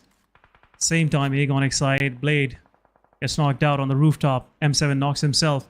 Some quick news feed happening at this very moment, Torx. A very aggressive, I'd say, the kill feed is going on. R3G, Team RD, Team HR, there's Magnus, there's 52. Every single team is getting in the tussle against each other at this time. Senny right now waiting out, looking with the jumps, trying to find out the players at a longer distance, because he may have heard some shots. But look at the kill feed once again. Team XGeneration versus the Team Tough. RD is there with Aegon XIA, demotivated sir. That is Team Tough player. He takes one player. Magnus Faster gets out from the circle. The circle does the damage on the player. But Team Tough, so far, a headstrong position at the hot thin corner side area for themselves. But the zone is everyone's enemy. Just to look at the casualties it's bringing for the players and for the teams. The 52, Chodu being the last guy standing. Drawlin gets him eliminated. R3G did the fire, but no. Drawlin gets the elimination, and as soon as he does that, Drawlin also gets out from the play zone, and it's over for the team. Magnus as well on the hashtag, and number 10. Only the top 9 remains right now. 26 players are in the match. SLX, Team Aegon, R3G. They are somewhat at the hot in angle, but the teams that needs to get into the circle, that needs to find a good spot for themselves, RSR3X, Team XGeneration, and at the same time, I'd say 7th Element too, because last time we saw them, they were on top of the mountains, looking at the Team SLXTG. 7th Element, long way to go, still long way to go. Now Circle has shifted from them for the first time in this match. A stage 5, SRX3X been waiting for this opportunity. Last man standing off XG on the backlines as well. Ready with some utility to drop on the players, but SRX, they're a 3-man strong. And nothing to worry about. 5 eliminations to their name. HR, the only team beside Aegon XI with 4-man standing. 3 elimination for them as well. But RD somewhat just holding on to an edge of the cliffside. Just praying that they don't get spotted. R3G have to exit. Aegon have to exit. SLXTG right in the dead center. This could be their chicken dinner if they play every card right in this very situation. But Aegon Excite on the other side, they have some major threats. On the northern side, it's R3G to deal with. On the eastern side, it's Tough that is eyeing on their position. And now SRX3X getting prepared to jump into this whole chaos that is about to erupt. Could be a detriment for the players of SRX3X. What is SRX3X even trying to do? Question. But at the very moment, Team SRX will realize this is not the right. Edgar with the Molotov takes down his Team Aegon. Once again, getting one of their players knocked out from height angle. Trying to take down the players of HR. A jump. Falak trading back, but will get knocked out as well. Tarzan doing some wonder work at this very moment. Tough slowly and steady closing in. Demotivated Surge gets knocked out. Falak still waiting for that revival. But Team HR taking fight against RD. It's just the clash for more map control. No. Another player down. One Molotov of Edgar will take down another one for Aegon XI8. Aegon down to their last man standing. Quick confirmations coming from Edgar. Last player's position is also revealed. Tough will not allow IQ to do anything at this very moment. It's and over. Grenade. What a bait and switch setup from Tarzan and Edgar with 6 elimination, keeping their team's hopes alive in top 6. Keeping their hopes alive in the top 6 position that they go. But look at that, Skyline XTG also getting eliminated on the hashtag number 7, RD Pinkman. With Senny's Molotov, he gets taken down. Pegasus is still alive. He's surviving with the slither of HP, but there we go, the jump shot. Senny, he takes him down. Team RD is out. No eliminations to the player's name, but the hashtag number 6 will give them 2 points. In the front line, there's Team HR on the left side. There's SR3X. Nice Knight takes Zenny down. Naki is on the verge of being eliminated as well, but Tears says otherwise and eliminates the R3G last player. It's all the top 4 teams that are fighting. SR3X, in the meantime, has secured 10 eliminations for themselves. 7th element, Goku bot out of the play zone. He's taken out. down. Oh my god. SLXTG, yes, on the hashtag number 7, in fact. They were out, SN. But Team Top, they're fighting with a T24. 7th element is out on the hashtag number 4. Right now, we're down to the last 3 teams, in fact. 2 versus 3 versus 4. Talking about the manpower, HR has the best chance of winning out this fight. But Team SR3X, look at the position, look at the zone shift, and the location that the Team SR3X have secured for themselves.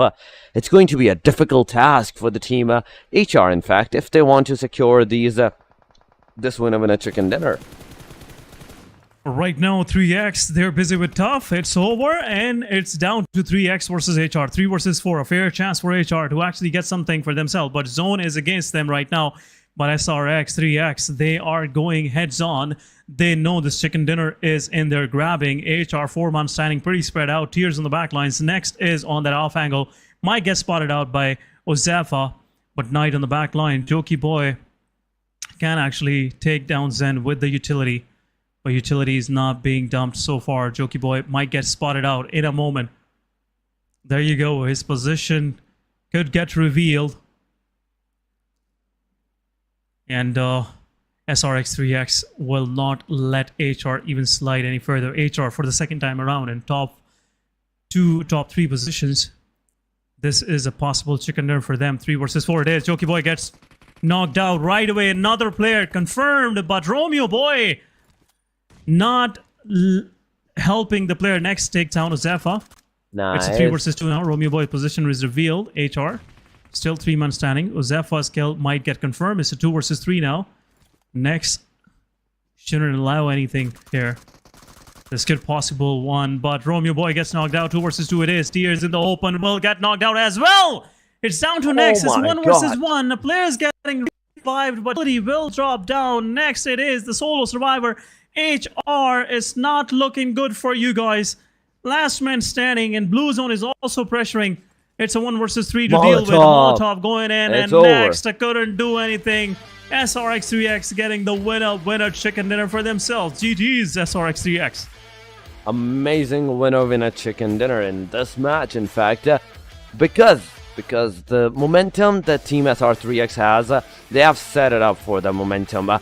With the 10 eliminations on the top 4 positions, now it only went up with the 16 total eliminations. At the very end, 26 total points, and on the hashtag number 4, they go 2,119 damage to the players. But right now, guys, we'll go on a short break.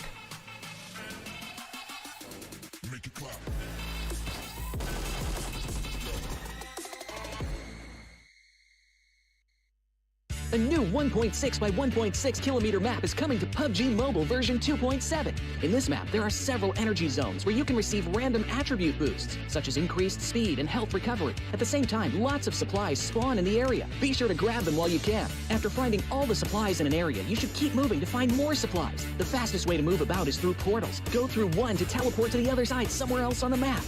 After exploring an area, it's best to teleport somewhere far. However, it's important to note that there's a cooldown after use, so it can't be used too frequently. If you want to travel across mid-distances, be sure to take note of the updrafts on the map. Get close to an updraft to get lifted into the air. After reaching a certain height, you'll descend back to the ground. During your descent, you can freely adjust your direction to head to your destination. This transportation method is very handy for escaping dangerous situations. Another thing you have to watch out for are the volcanoes on the map. The lava erupting from these volcanoes can cause damage within a certain range. Be sure not to step on the lava. Otherwise, you'll keep taking damage and lose health. After arriving at a new area, be sure to search for exclusive crates. Approach them to get exclusive themed supplies. Apart from exclusive crates, timed airdrops are also a great way to get supplies, so make sure to keep an eye out for the countdown timer on the minimap. It indicates when an airdrop is about to appear. After the countdown ends, a crate with amazing supplies will rise from the ground. When this happens, there will surely be many enemies vying for the crate, so make sure to lie in wait beforehand and evacuate quickly after grabbing the supplies. If you get injured when going for the supplies, go to the recovery point indicated on the map. You'll be able to heal there. Just run into it to fully restore your health and armor in an instant, just like with teleporting. The recovery point has a cooldown after using it. It can't be used again until the cooldown ends. If the battle gets too intense and you find your teammates eliminated, you can bring them back within a limited time at the towers located on the map. The towers also have cooldown after being used. Each player can only be brought back by a teammate once. Players that have been brought back will directly respawn near the tower that was used without having to jump back to the battleground. Hurry and join your friends in the fight for victory.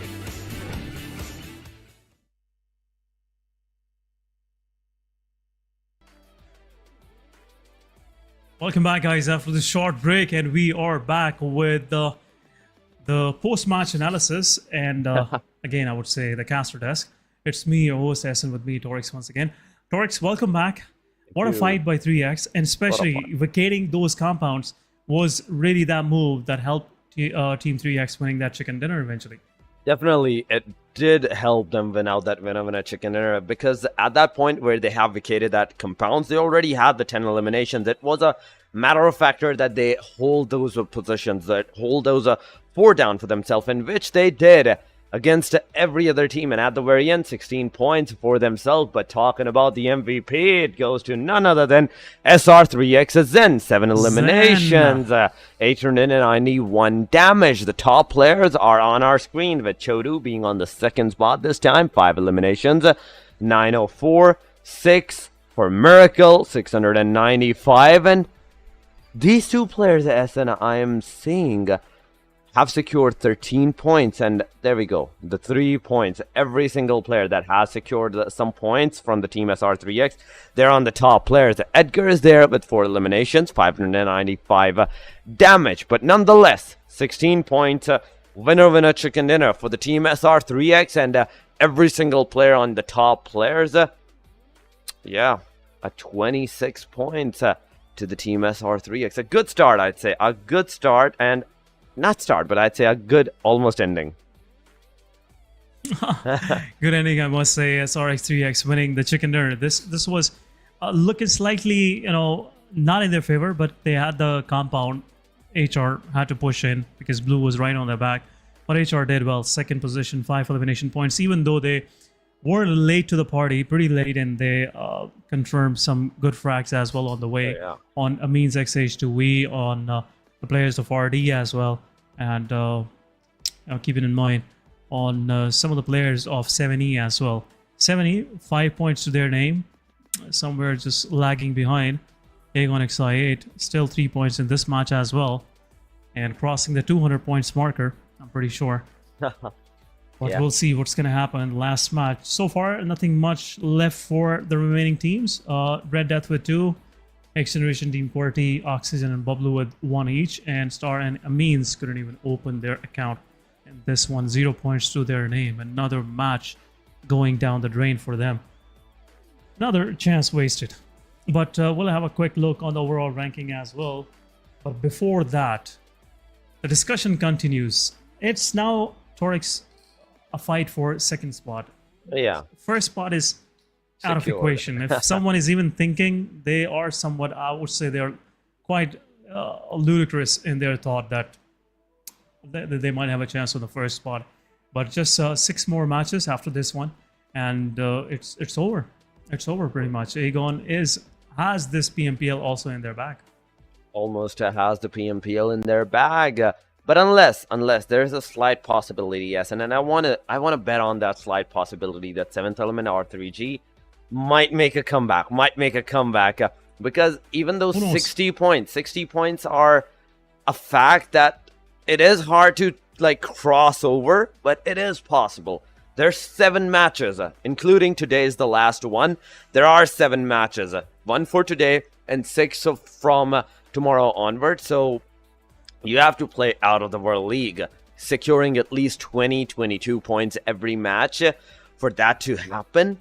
But still, it is something, I'd say, out of the box. And the Pandora box, will they open it or not? That is a bigger question. But talking about the TDM brackets once again, guys, Aegon XI8 has forfeit their match against the team AS, and it is an easy entry for the team AS for the finals. An easy entry for the Team AS to get into the finals. Now is that time where we might see tomorrow the two matches, R3G and 7th Element first, and whosoever wins will face the Team AS into the grand finale for that 1k bonus, like 1k bonus prize pool, the USDs. Yeah, $1,000 is on the line, and the winner will get 700. Even though AS still, qualified for the finals, will have a chance of getting $300. But moving toward match number 12 for this finale, the last one, Erangel it is. And in just a few moments, we will jump into our match as well. But right now, the thought I want to share with you, Torix, is it is pretty much open for Magnus, R3G, and 7E to grab the second spot. Because Magnus, if they finish on second or third in this particular match, I am pretty sure this will boost their confidence and it will translate in South Asia Championship. But we'll move straight toward our match. Here we go. Teams are ready, and so we are as well. True, and the moment you talked about the boosting of the confidence, it is there. The teams can secure the confidence, but I want to talk about today's matches. Today was the momentum setter where the players had to secure more points for themselves and get as much on the top in the points table as possible, because for tomorrow it will be of holding the fort down. You cannot lose a single match. The tries that could have been done to secure more elimination points for the position points, it was all done and dusted for today. Tomorrow you cannot think of yourself to do any kind of mistakes, whether in the strategies, whether in your formations, or even in the fights, because a single match mistakes will mean that you might not be able to secure that point, the position that you were hoping for. But nonetheless, it is the last match, it is the Erangel, and the resetting match, the equilibrium match for everyone, where everyone has an equal chance. It's gonna start in a little while, but the plain line, where will it go, is a bigger question. And talking about this match, I think as I already saw in the past days, it was ending at the Kamishki and Stalber. So already Stalber is there, I can tell for sure, but where is it starting from? That is a bigger question. And there we go, look at that, hospital to the Kamishki and Stalber once again it goes. Extreme northern plane line, pretty extreme northern plane line, and some of these teams pretty happy, especially R3G. Georgia Pole is in the reach. Tough will have a quick drop onto the hospital, closing the hospital in South Georgia Pole. But rest of the team, Aegon, teams like TG, they will have a hard time moving down south. TG will have a easy one because no one is in between Gatka and QWERTY to contest with TG, so they can grab some vehicles and quickly rotate down there. But Aegon Excite, I believe they're going for the ruins and Waterdown drop, because they might go for main island rotations, because I know my thought process is kind of pacing fast in my words, but at this very moment there's multiple things going through my mind, so apologies for that. But Aegon Excite dropping down, as I was expecting maybe they go for Water City, but no, they're not going for that one. They'll go down south, we'll grab some vehicle, and eventually go towards the Snowaka Military Island. But the question is, if the circle goes Military Island, how that's going to play out for these teams. But once again, it is south western circle, pretty much favoring the main island, I'm pretty sure. But so far, everything looks nice and clean.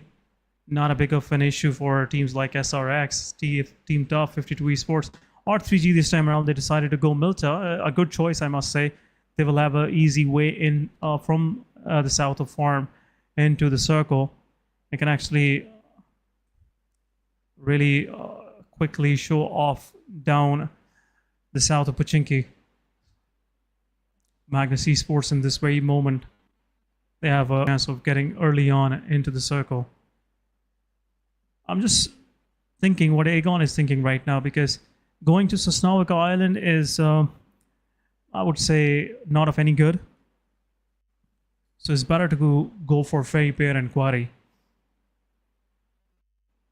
because both of these drop locations are pretty much open, and loot will be available for all 4 players. Still, it's their decision which way they want to go. It is their decision where they want to go and how, in fact, they want to go, because judging from the circle, once again, it has gone to the Primorsk side. The southern angle, once again, it is contested. The Gutka area is almost in the dead center. Aegon, once again, going to the military base.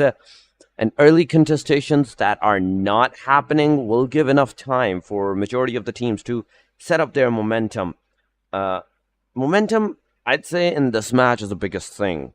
If you cannot set the momentum in the last match, you might not be able to secure that top 8 positions for yourself for the day number 2. But the day number 3 can still persist, and anything can sort of happen in the day 3. But so far, talking about the teams, 50% are in the circle and 50% are in the complete eastern area that are outside of the circle. Early stages fights, once again, it's not going to happen because of the factor that the teams do not want to engage those high risk, high reward moment where, yes, you might get the reward of 4 eliminations, but if you do lose your 4 players, and any one of them, in fact, it will be a hard time for the players to like actually pull like a good performance in the later stages, in the 3rd, 4th, even the 5th stages. But right now, Artie Buzit, he's far away from his team. Whereas we saw Artie a while ago at the Yasnaya Polyana. This guy's on the top of the mountain of Yasnaya Polyana, near the Stalber side, completing his loot. Top, close to Stalber, not on the top of Stalber, because HR is there. So it's a risky move to play. And HR, they are pretty possessive about their surroundings. They won't let anyone even close by. That's what I know of them. But so far, RD doing pretty well. You know, they are on the first page, not losing out. It's been a slow day for them. 4 or 5 matches, they didn't pop up like they were yesterday, but still, they're doing well. I'm proud of these young lads. You know, they are the team that made the quickest improvement. After PMPL first season, they qualified from PMNC. And after their first season in spring, they got a lot of backlash because of their skill differences they had with the rest of the lobby. But 52 Esports going against Team Star. Early on, Team Star with a quick rotation. So they'll take down one of the players, but 52 Esports still surviving. Usama needs a revive. But where is the rest of the 52? That's the big question. Hassan is here. Jalad will get revived. Usama still waiting for the revival. Daniel is low on HP as well. For Skull will go for the revive. On both sides, it is kind of a safe gameplay happening. Daniel going back in. A third party happening as well. For 52 Esports, they're preparing some utility for Team Star. Daniel being careful. Jalad with the utility will take down Daniel. As I was about to say, Osama need to step up, but Chotu, he is really pushing forward, but still survives somehow. Skull making sure that Chotu won't be able to do much, but Walud will confirm one of the players. Osama is confirmed. Star down to their last player. Skull still surviving, but gets picked off right away. 52 Esports confirming quick 3 eliminations, but SRX3X joins in. Zen confirming Fury. Star is out, but Knight joining in. 52 Esports is 2 versus 2 now in this immediate vicinity. But Zephyr confirming Jalad. Zen will get revived, and it will be an over fight for 52 Esports Strikes. SR3X, the last match Vinna Chicken and her team, is on the fight against Team 52 Esports at the early stages. Knight is down, but Ludus up alone that HP, but a DBS is in the hand of the player on the second side, Josefa with the UMP-45 in his hand. Only 17 bullets are in the gun. He has to go for the reload. He goes on the other side. Baluds heals himself in the meantime. Chodu is also kicking up some grenades. And it might hit the player, because there we go. Oh, he nice takes work, Josefa down. Chotu, it's over for SRX. beautiful Last grenade, man. but Team SR3X now with the last guy standing. Is this the same SR3X that we were witnessing a while ago? The momentum, it's completely broken for them right now. Team SR3X down to the last player, 52. Chodu and Valud now pushing go forward slowly and steadily. Huzefa gets a confirmation on the other side. Zen is going for the revive. It can be a 2 versus 2 once again, but 52 Chodu, as he's moving on a different plane, he might pick an off angle against the Team SR3X. Cairo is there, Zen is there after the revival. Once again, Team SR3X is back on their feet. 3 elimination to the players a name, and 2 players still surviving. I still think they can survive for a tad bit longer time if they like to be and go for a safer approach now, go for a passive approach. But will Team 52 Esports let that happen is a bigger question. SRX3X, somewhat they survived Cairo, but what a fight back coming from the side of 52 Esports. Really like the way Team 52 Esports made sure that they don't get eliminated here. They got 4 eliminations to their 5 eliminations in total, if I do the right count. But SRX3X, there is no way around. They have to go through the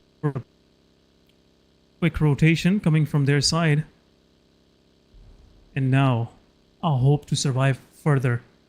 There is a lot on stake, Dorix, because even though you got 3 eliminations, 1 on Star, 2 on 52 Esports, you cannot overaggress. You cannot give opportunity to teams like 52 to actually fight back. And the kind of fight back these guys have shown, especially Valud and Chotu, it is commendable. With every passing day, 52 Esports is surprising us with these kind of performances. And now they are pretty much set to qualify for South Asia Championship as well if they continue this performance overall, Torx.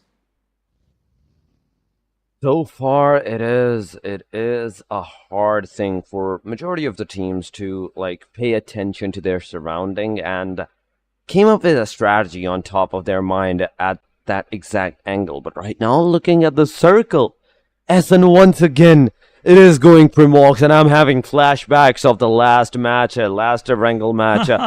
Oh my god, the contestation, the clusters is once again at the quarry area. There's SLX, there's Team HR, there's Team Amin's XH2E, even the team's 7th element is there, but HR receiving the damage. 1 player has been confirmed, there are 3 will move, will go in a safer side. But Aegon, in the meantime, when did they cross the bridge? That is my question right now for Aegon, that have secured the main island for themselves right now, the Ferry Piers area. Now they have to take the fight against the Team R3G and Team QWERTY if they want to hold out that position, because they're right now in a sandwich situation. Team QWERTY can enter from one side, Team R3G can aggress from the other side. But on the northeastern angles, there's Team Oxygen, there's Team XGeneration, RD, Magnus that might enter the same area, and oh my god, it's going to be a cluster.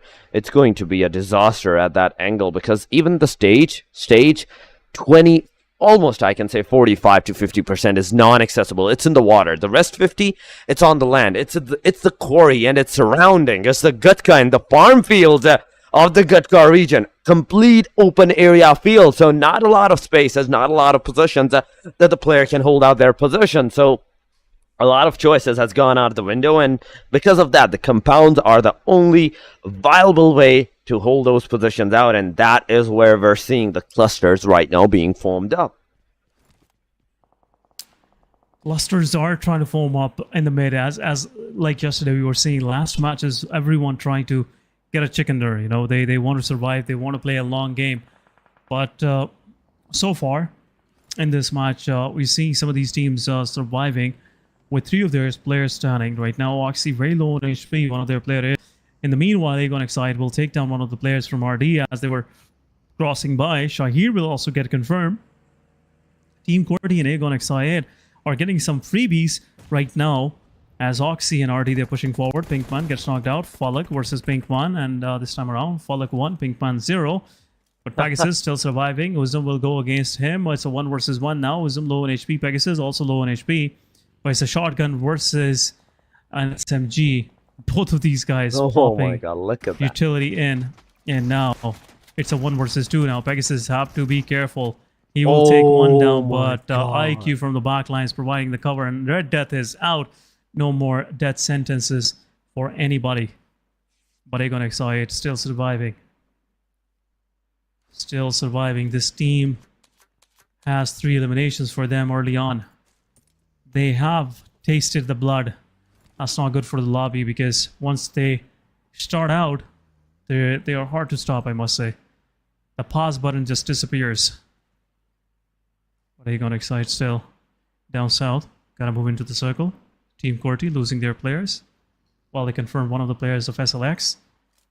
QWERTY Voltrix is also not. QWERTY Freestyler is also knocked out. Voltrix and Reviews are the one standing. 7E might confirm these eliminations for themselves. I thought it was SL, and it is. There is SL having a crossfire. I thought it was 7th Element, but QWERTY now they are going for a second way around, moving through the shorelines, and they have a dip to their name. Good survival, but look at Views making a mistake. 420 boy right away punishing him. R3G with another success in their back. R3G stacking up some kills for themselves. First one to their name, but a lot to come forward. A lot to come for more, but look at the kill feed. 7th Element, Divine with the car burst down, takes down Oxy. Hunter, now with the push, Team 7th Element will secure that elimination at least.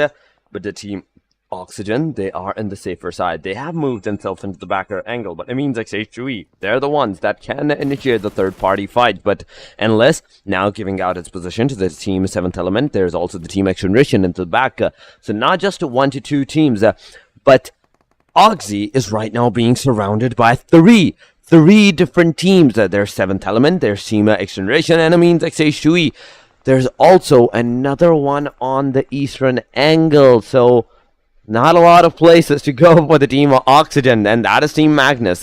Oxygen, as soon as they're going to move out of this place, from this cover of the smokes, it might be gets all over for them. And even Goku Bot has spotted out the player. Now it's up to the boy to do the shots, to do the deeds on the player. System has been spotted. There we go. Some shots are being dealt on. Damage was not that much that the player is forced to use the first aid kit, so just some bandages are going to be used. But oh my god, Alian is here with the car rollover. He's trying to take the player down with a car, but no, it's not going to be possible, because there is also Endless giving out that complete cover, and if Alian do pushes up, it can be a disaster for the Team 7th Element as well. But nonetheless, there's only 13 teams surviving, 42 players are in the match, and this is the stage 4. And because I said 13, that does not mean that 13 is a small number.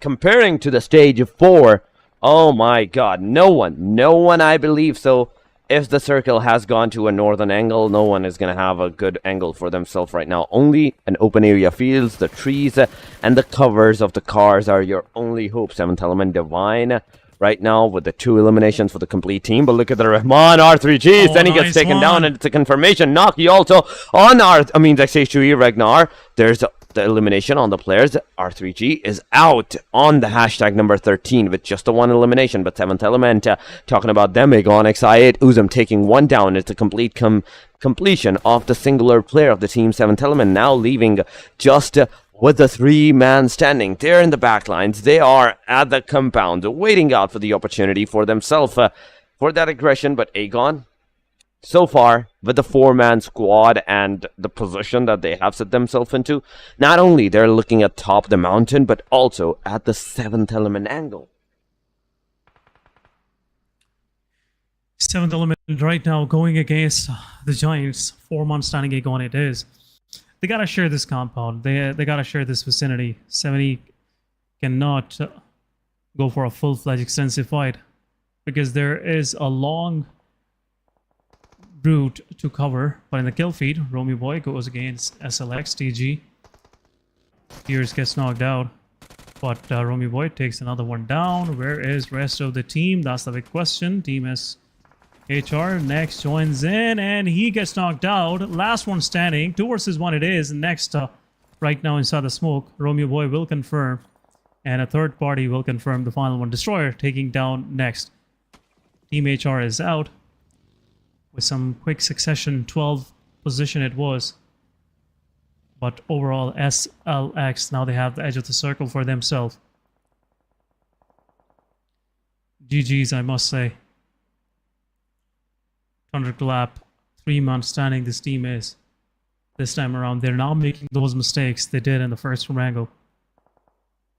The reason why they have that success to their name. GG's. Good start.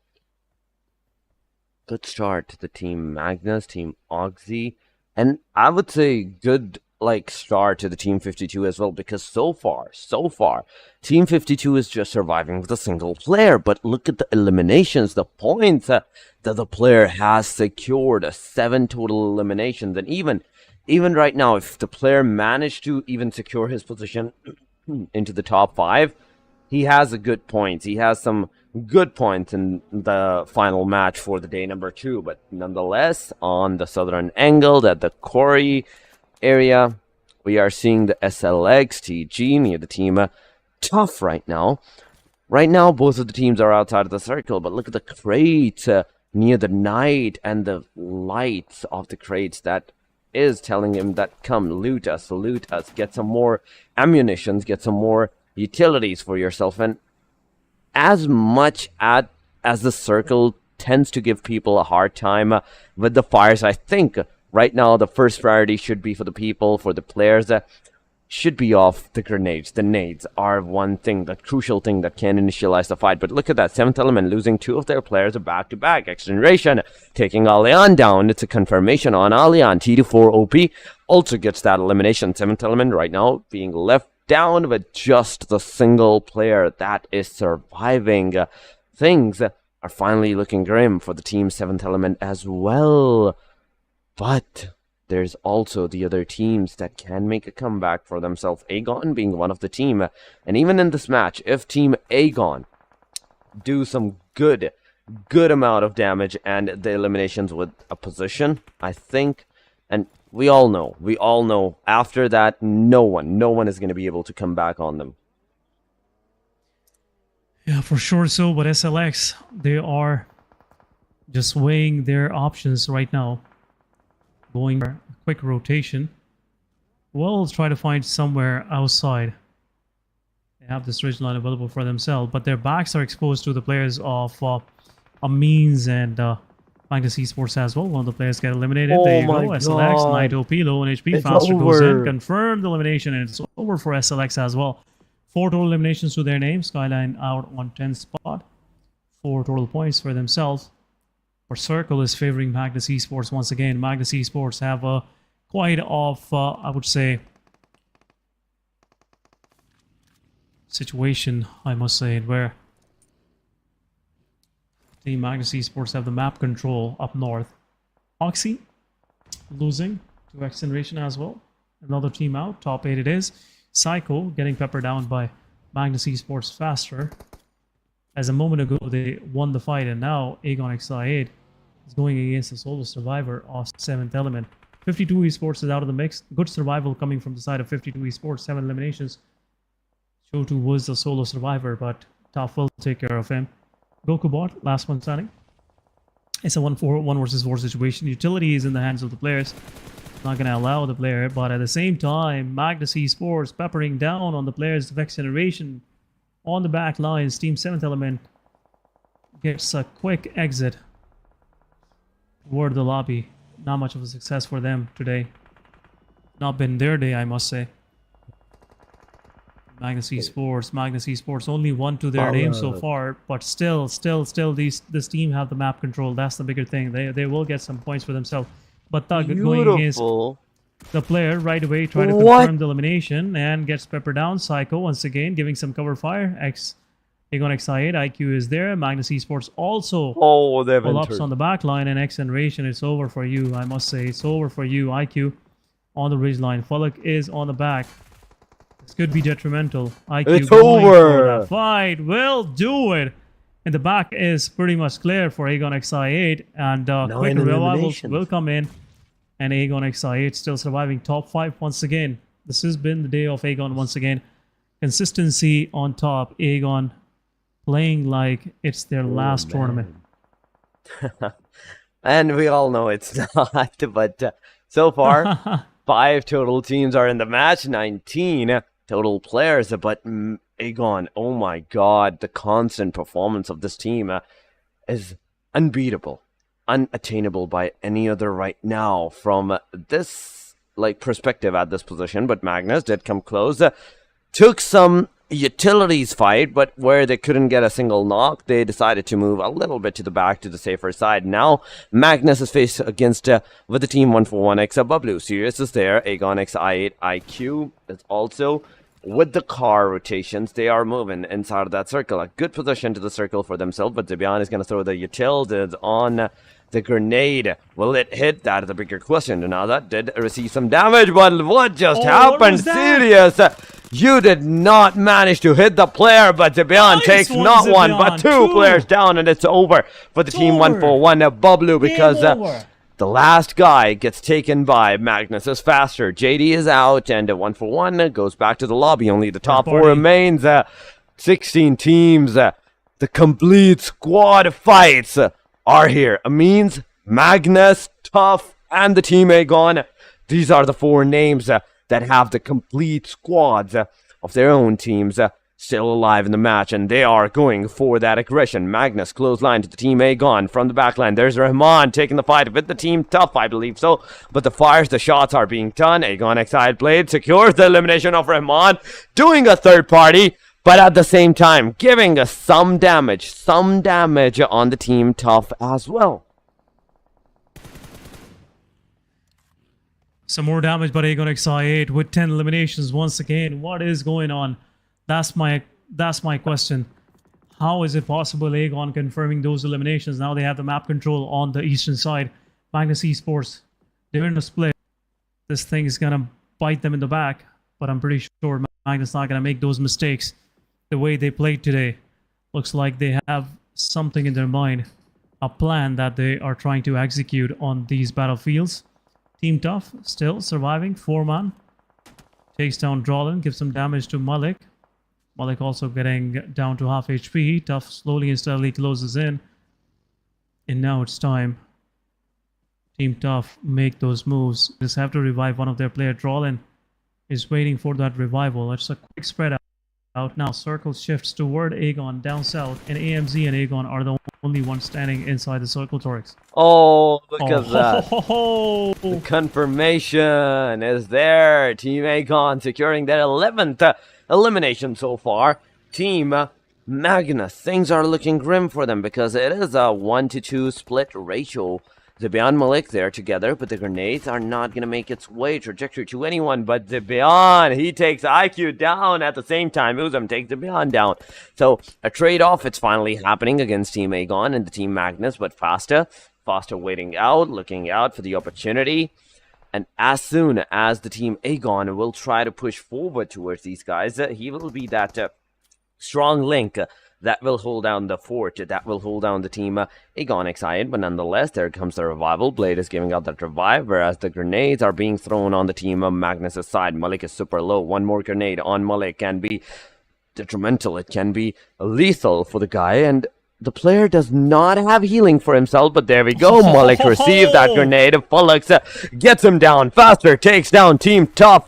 Demotivated, sir. Right after the confirmation, he goes back down, but Edgar throwing the grenade on Magnus. It's over for the Magnus, leaving only the top 3 teams, and Aegon still with the 4-man standing and the fights that they are taking. It's an easy, I believe, winner chicken dinner for them, but I said it too early because Edgar's with that grenade. He takes Blade down, and almost confirmation. Blade will go back to the spectator seat. And after this, these 3 teams are once again back to a trio, but IQ takes one down. Edgar is out. Confirmation 14th. Confirmation 14th. And if Team Aegon Excited at this point gets that winner chicken dinner, it might be 20 eliminations. It might be 8 players surviving in the lobby, and Miramar from Aegon XI8. Still, the equation doesn't, do the justice. 5 players in the opposition, 3 players are on the side of Aegon. So even though if they confirm all of them, which is, the probability is pretty skim, but it looks like Aegon is eyeing for that top position. Fallock low in HP, once again repositioning himself. Tarzan on the back lines. Ragnar will take M7, will right away try to confirm his elimination, but this will open up doors for Aegon XI to even move forward. Tough, one more player from Tough is down. AMZ on the other side, they have no idea what Uzum is planning for them. Once Ragnar will step out in the open, it will be over, but Maxi with the utility confirms M7. Tough is down to their last man standing. A quick, good run for Team Tough, but Tarzan won't be able to survive from Fallock's utility. What this guy even doing? This guy is confirming kills for himself, right, left, and center. The aggression is not stopping. H2E with 9 eliminations to their name. Rahman with 3. Rex with 4. Looks like this could be a possible chicken dinner for them. But as I was about to say, Uzum with that plan executes it. And now AMZ is down to 2 man. All their players are sitting close to this drop. One utility will do everything. Here you go. It is. It's over. Team Aegon win another chicken dinner. Chicken winner dinner for Team Aegon XI8. The third one for the day.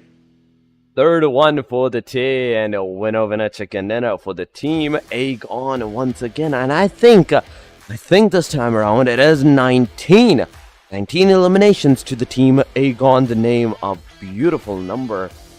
But how many do they have? That is 18. 18, one less from what I said. 28 points in a single match. They are staying on the top one position, SN, but 2456 damage. A good number of the damage dealt to the players as well. So a lot of good things that the Team Aegon has shown us in today's matches. From start to the end, it was all there in their hand and in their grasp, SN. Oh my goodness, consistency has a new name, and it's called Aegon XI8. Close to 230 points, I'm pretty sure. But we'll have a quick look at the MVP for the third time of the day. It's Fallock, 7 eliminations. This guy, I believe, confirmed 20 plus kills today. 11 in Miramar, 7 in this one, and I'm pretty sure in the previous one he got 1 or 2 as well. So overall in 6 matches he confirmed somewhere around 30 eliminations in a single day, if I'm not wrong. 27 minutes of survival, confirming 7. Oh my goodness, what are these guys pumping into this player Fallock? The confidence is, off the roof right now. But GG's once again. Aegon XI8 with the third chicken dinner, as we were expecting already. But AMZ XH2E with a good fight back from their side. Now they are pretty close to the top 8 positions. Aegon might get to the top 8, but Aegon XI8. Look at this, 7 eliminations to Fallock, 4 to IQ, 5 to Uzum. Even the IGL is not holding it back. 16 eliminations in the picture right there. But I believe they confirmed somewhere around 17 or 18 eliminations, because they got 1 on Tough and 3 on H2E. But quick match summary. It's Aegon 52 Esports in the mix, and also Rahman from H2E, 640 damage. Then we have highest healing done is by Magnus Esports, Drolin, then Pegasus from RD, and Uzum and Fallock. After having a hectic day at work, they healed themselves for 310 and 258 respectively. Long day coming to an end, and all of that, I would say, aggression comes to a halt. After 12 matches, Team Aegon confirmed 170 points. 110 eliminations in just 12 matches. Can you believe that, Torix? That is a ratio of almost like 18 eliminations. 18, nice work. 18 eliminations. There we go. 28 points. 15 after that to the Yameen's XH2E. 9 for the Team Magnus. 8 for the Team 52. Team Tough with the 8. 6 for the XGeneration. 5 for 141 XBubble, and Skyline XTG with 4. I'm seeing the top 3 contenders just securing more than half of the lobby right there. Right there is more than half of the lobby being secured by the top 3, top 4 teams. But there are still the hashtag number 9 to 16 that we still have to see an overall ranking. Where we will see Aegon still being on the top nonetheless, but from the number 2 onwards, the fight still persists, the fight still continues, and whosoever is gonna have that second position is right now. My question right now is who's gonna have that second position, not the one, because that's secured for Aegon. Yeah, I'm pretty sure. And funny thing is, I already know who got the second position, but still, it's a far cry for them as well. They are nowhere near the first position. We'll have a quick look on there as well. But what a comeback by Magnus Esports. Comeback coming from SRX3X as well. Oh yeah. Big GGs to them. You know, putting themselves in top 4 positions now. Regicide lagging behind today. But overall, it was a good, performance. Second page, nothing much happening. 7th Element with 3, HellRaisers with only 1 point, QWERTY with 2, Regicide with 1, Team Oxygen, Red Death, and Team Star with 0 points, even though it was final match of the day. There we but go. Overall ranking on our screen, 230, 142, 135. And I'm pretty sure tomorrow, Aegon Excited will stretch this lead to 100 points. For sure. 7th Element, they will play for the second position, which I feel like Magnus is eyeing to capture from them, because 135 and 142 is just a 7 points difference. On the other side, what a comeback from SRX3X. 126 points, and they're sitting on 4th spot, pretty close to top 3. Then we have R3G with 123. They are right on their back. And 52 Esports keeping it consistent once again, 113 points in 6th position. Position is kind of safe for them now. It's a difference of 18 points from 7th. HellRaisers 95. Red Death with 94. And even from there down below, it's a close call, Torix. Definitely, from even down below the Red Death, it is a close call, because 94, after that we are seeing the team Tough, 92, Amin's XH2E, once again, 9 and 10 spots are, I'm seeing the complete equal points. No matter what happens, 92 for them, 1 for 1xBall Blue on the 11th, 84, 81 for the Team XGeneration, 77 for the Team Star, Oxygen with 75, QWERTY with 67, and Skyline XTG doing some good points in this match, 62 now. It was almost more than a 15 points difference in the last match, but now they are also trying to come back, trying to secure some good position for themselves. But nonetheless, the top 8 are who are going to move to the South Asia Championship, who are going to move to the next stage. But Essen, there are still hopes. I still say for the top 14 teams. Not 14, I think let's keep it down to 12 now, because 80 points is still, it's still easy. That you can still get 100 plus points and secure the 94 threshold against either team. But 77 after that, it goes a little bit to over the edge. But nonetheless, the second day, it's done and dusted. Team Aegon, the complete aggression, the domination that they have showed us in today's matches, it was amazing. R3G, I'd say they did a good job as well. Team SR3X in the Sanhok, oh my god, they did an amazing job as well. A beautiful comeback from their side. But nonetheless, guys, elimination leaders, Falak, single day, 51. 51 eliminations to this guy. Yeah. What did they feed this guy? That is my question. No one even close, yes. No one even close. No one even close. That's what I'm saying, you know. Again, that's my point.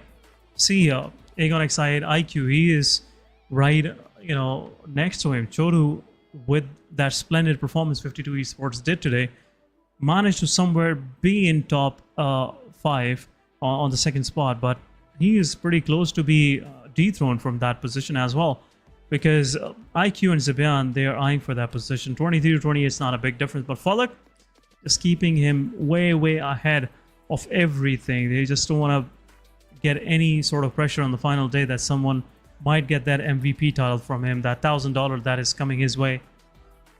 But what a day it was. 3 chicken dinners coming from the side of Aegon XI8. Well, it was least needed for them, and they got the most out of it. But Magnus Esports starting out with some good numbers early on. 25 points, good match. Aegon then didn't stop. And HellRaisers with the Miramar on the 4th one. Pretty much given to them in a plate. 3x, what a performance in Sanhok. 16 points, 26 total points. Really give them that jump. Right now they're sitting on to the 4th position now. And in Erangel, Aegon once again with 18 eliminations. 18, 13, 8. So right in a single day in 3 matches alone. And even though if we're not counting out the one they did it in the Miramar, they have more than 40 eliminations. 40, believe 49, 39 eliminations in 3 matches. Definitely. And also if we add on top of those in Miramar, and that's somewhat a different equation. Definitely. But overall, a big GG's. What an end to the consistent performance coming from the side of Aegon. But guys, if you have any feedback, my day is over. We'll come back with another action-packed day tomorrow. But if you have any feedback, you can reach out to us. Our Instagram is right underneath our names. It's I_SN.official for me and Storix_1 for Torix. I received some of the feedback from you guys, so thank you so much. I really appreciate it, and I would love to improve on the things that you guys pointed out. But overall, it was a wonderful day. It's getting a little more dizzy for me. I gotta go for a quick sleep. But anyhow, a good day coming to an end, and that's pretty much it from our side. See you guys tomorrow. Till then, take care of yourself and have a good one.